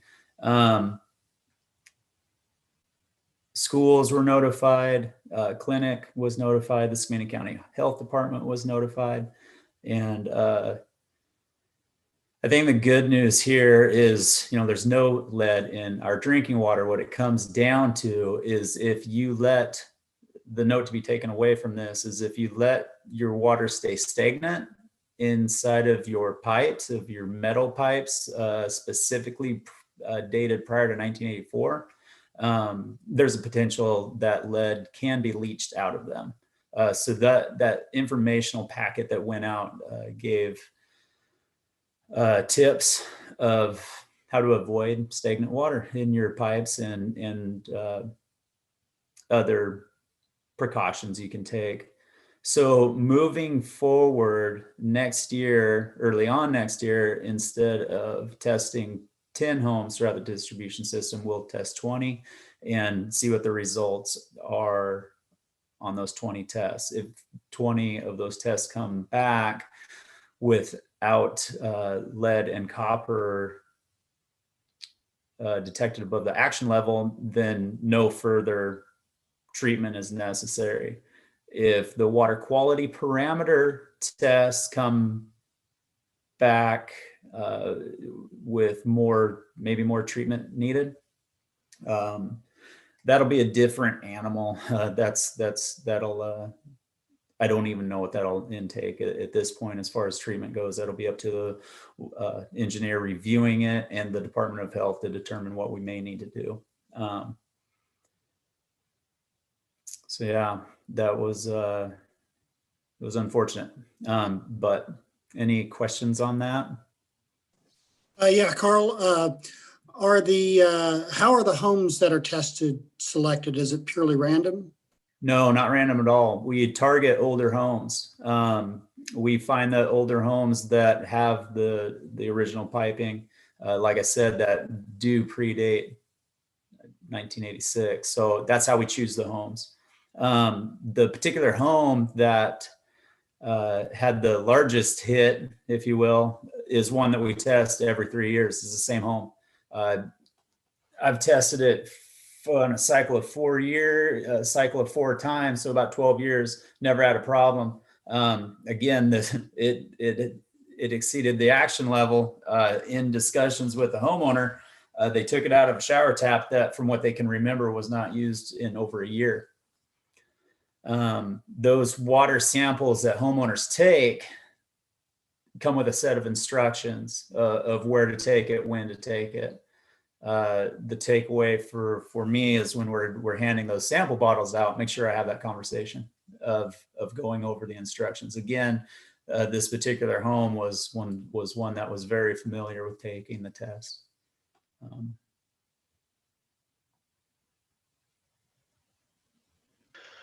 All right, thank you. Ben? I'm sorry, can I ask a quick question of Carl? Please. Thank Absolutely. you. So I noticed maybe a week ago, maybe 2 weeks ago, there was a downed power line on the trail that goes, you're all aware of this. Okay. And I called the PUD and they said it wasn't electrical. They thought it was internet. And then I don't know if anybody ever took care of it. So I just want to make sure. So we identified that it's fiber optic and it belongs to CenturyLink. Cool. They were going to try to make it out there today. I don't believe they did. So hopefully tomorrow they can make it out there. Okay, awesome. Yeah, I just want to make sure that gets taken care of because it looks a little, just a little frightening when you're on that trail. Okay, thanks. No, it actually looks really frightening because not only are the lines down, they're dangling over another line that's actually a guy wire for the power pole that's holding them up. But yes, if you're walking that trail, it looks not safe.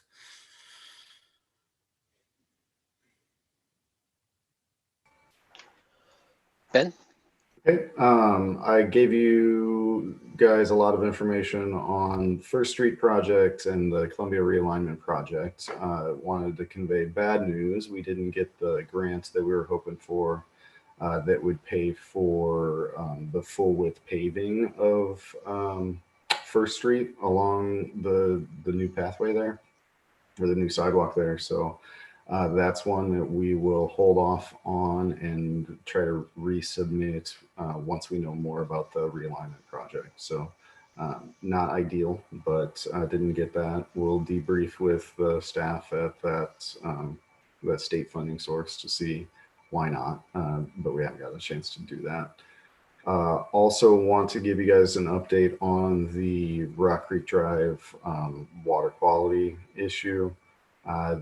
The lab has now gotten back to me with a set of recommendations for testing. Those recommendations include water quality testing and then soils testing. And they have several panels of tests that they're recommending there. They're also advising to do it in 2 locations so you get an idea of movement or where the pollutant may be coming from if pollutants are found. The estimate there for 1 battery of tests at 1 location, not at 2 locations, was about $2,000. So when you had given provisional approval to pursue this, it was $1,000. So it's far above that. So I'm reaching out to Department of Ecology staff to see which of those are the most important, and then also the testing company is willing to work with us too to give advice on which of those are more important to bring that cost down. So the general approach I'm taking with that is to heavily involve Department of Ecology and get them something that meets their expectations. So we as a city have an exit path as soon as possible. So right now the issue is there's a lack of information. We're trying to fill that information gap, and then hopefully it comes back and there's no concern. If there is a concern, it gives us the ability to transfer it over to someone else. So moving forward on that end, for the zoning changes that increasing residential building capacity grants, we are now on hold, as you know, with the residential side, but working with the Planning Commission and Commissioner Mike Beck has remained on Zoom meeting with you. He and the Stevenson Downtown Association executive director trying to right size our parking discussion there and the outreach for parking. So that's the next step that we're taking with that while the residential zoning plays out. So we are making positive progress forward. The other aspects that we haven't worked on with that grant is policies to extend public utilities outside of city limits. So that's been a barrier right now. We prevent it as a city. And this grant will fund the policies that allow it to extend according to whatever you all deem is reasonable conditions. So that is something else that'll be coming toward you at some point in 2021.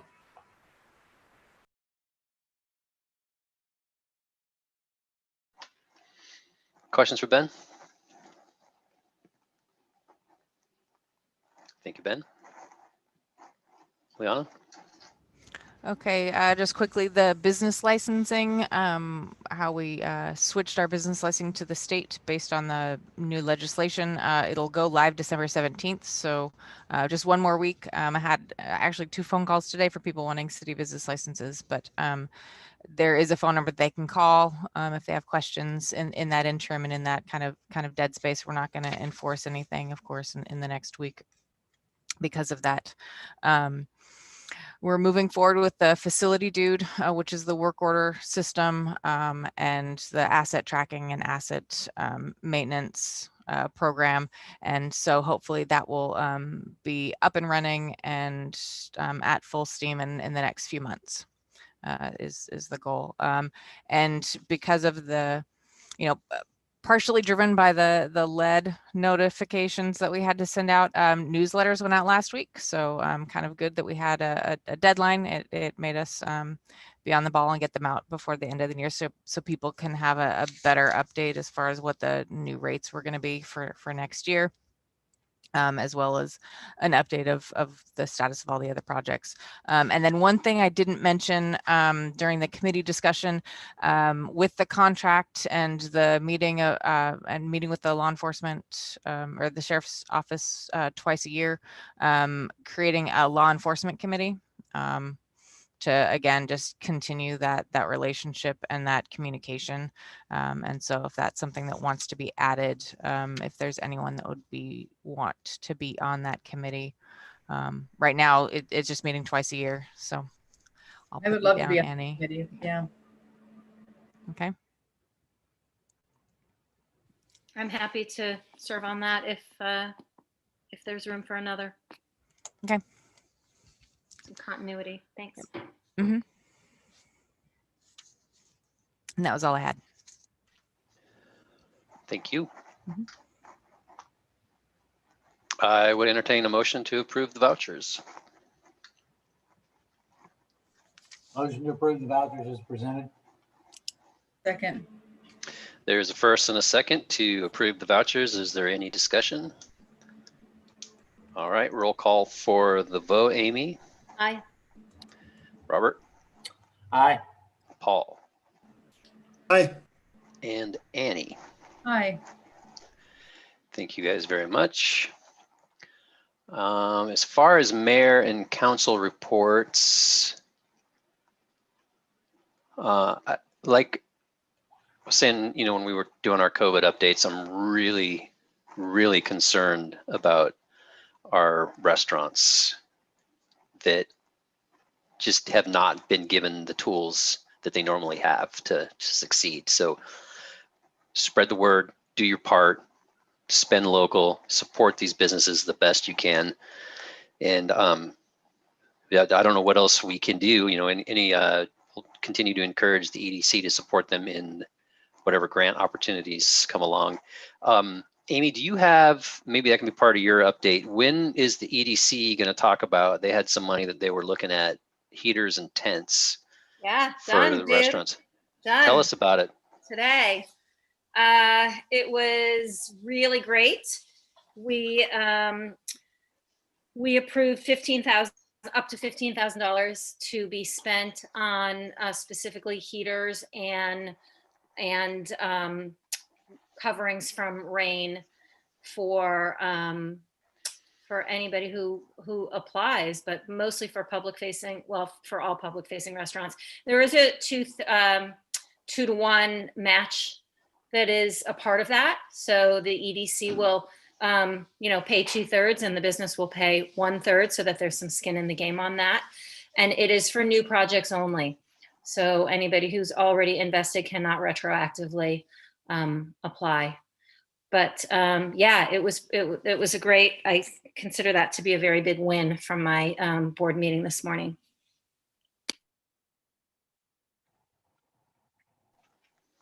Right. And the SDA has also taken on there's the 4 different committees that are involved with that organization, and we have met recently to identify some quick wins, some theoretical low-hanging fruit that could really start to increase the traction that the SDA has shown. That our new director is a dynamo and has definitely hit the ground running. One of her first days at work was, oh, by the way, it's COVID and everything's shutting down. So has done a dynamite job, but really focusing on the design elements and economic revitalization and outreach. So on paper, the Main Street organization is exactly what a town like ours needs. We're finally all of the stars are starting to align, and we have some real traction. The business owners can definitely see the value of what the SDA is providing, and it has proven to be a very valuable partner for the city as well. Anybody else have any updates they'd like to share for the greater good? I'll just share one last thing from the EDC, if that's okay. Do it. Which is that we also granted some money to the pool. So for anybody on this call who is a pool supporter, the pool is getting a small grant from the EDC for its soft closing. So I can't remember the exact amount. I think it's $2,500. I think that's what the ask was, and I think that's what was approved, but don't quote me on the dollar amount. Thank you. Anyone else?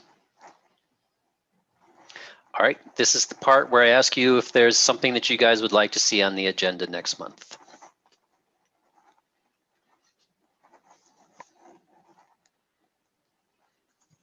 All right.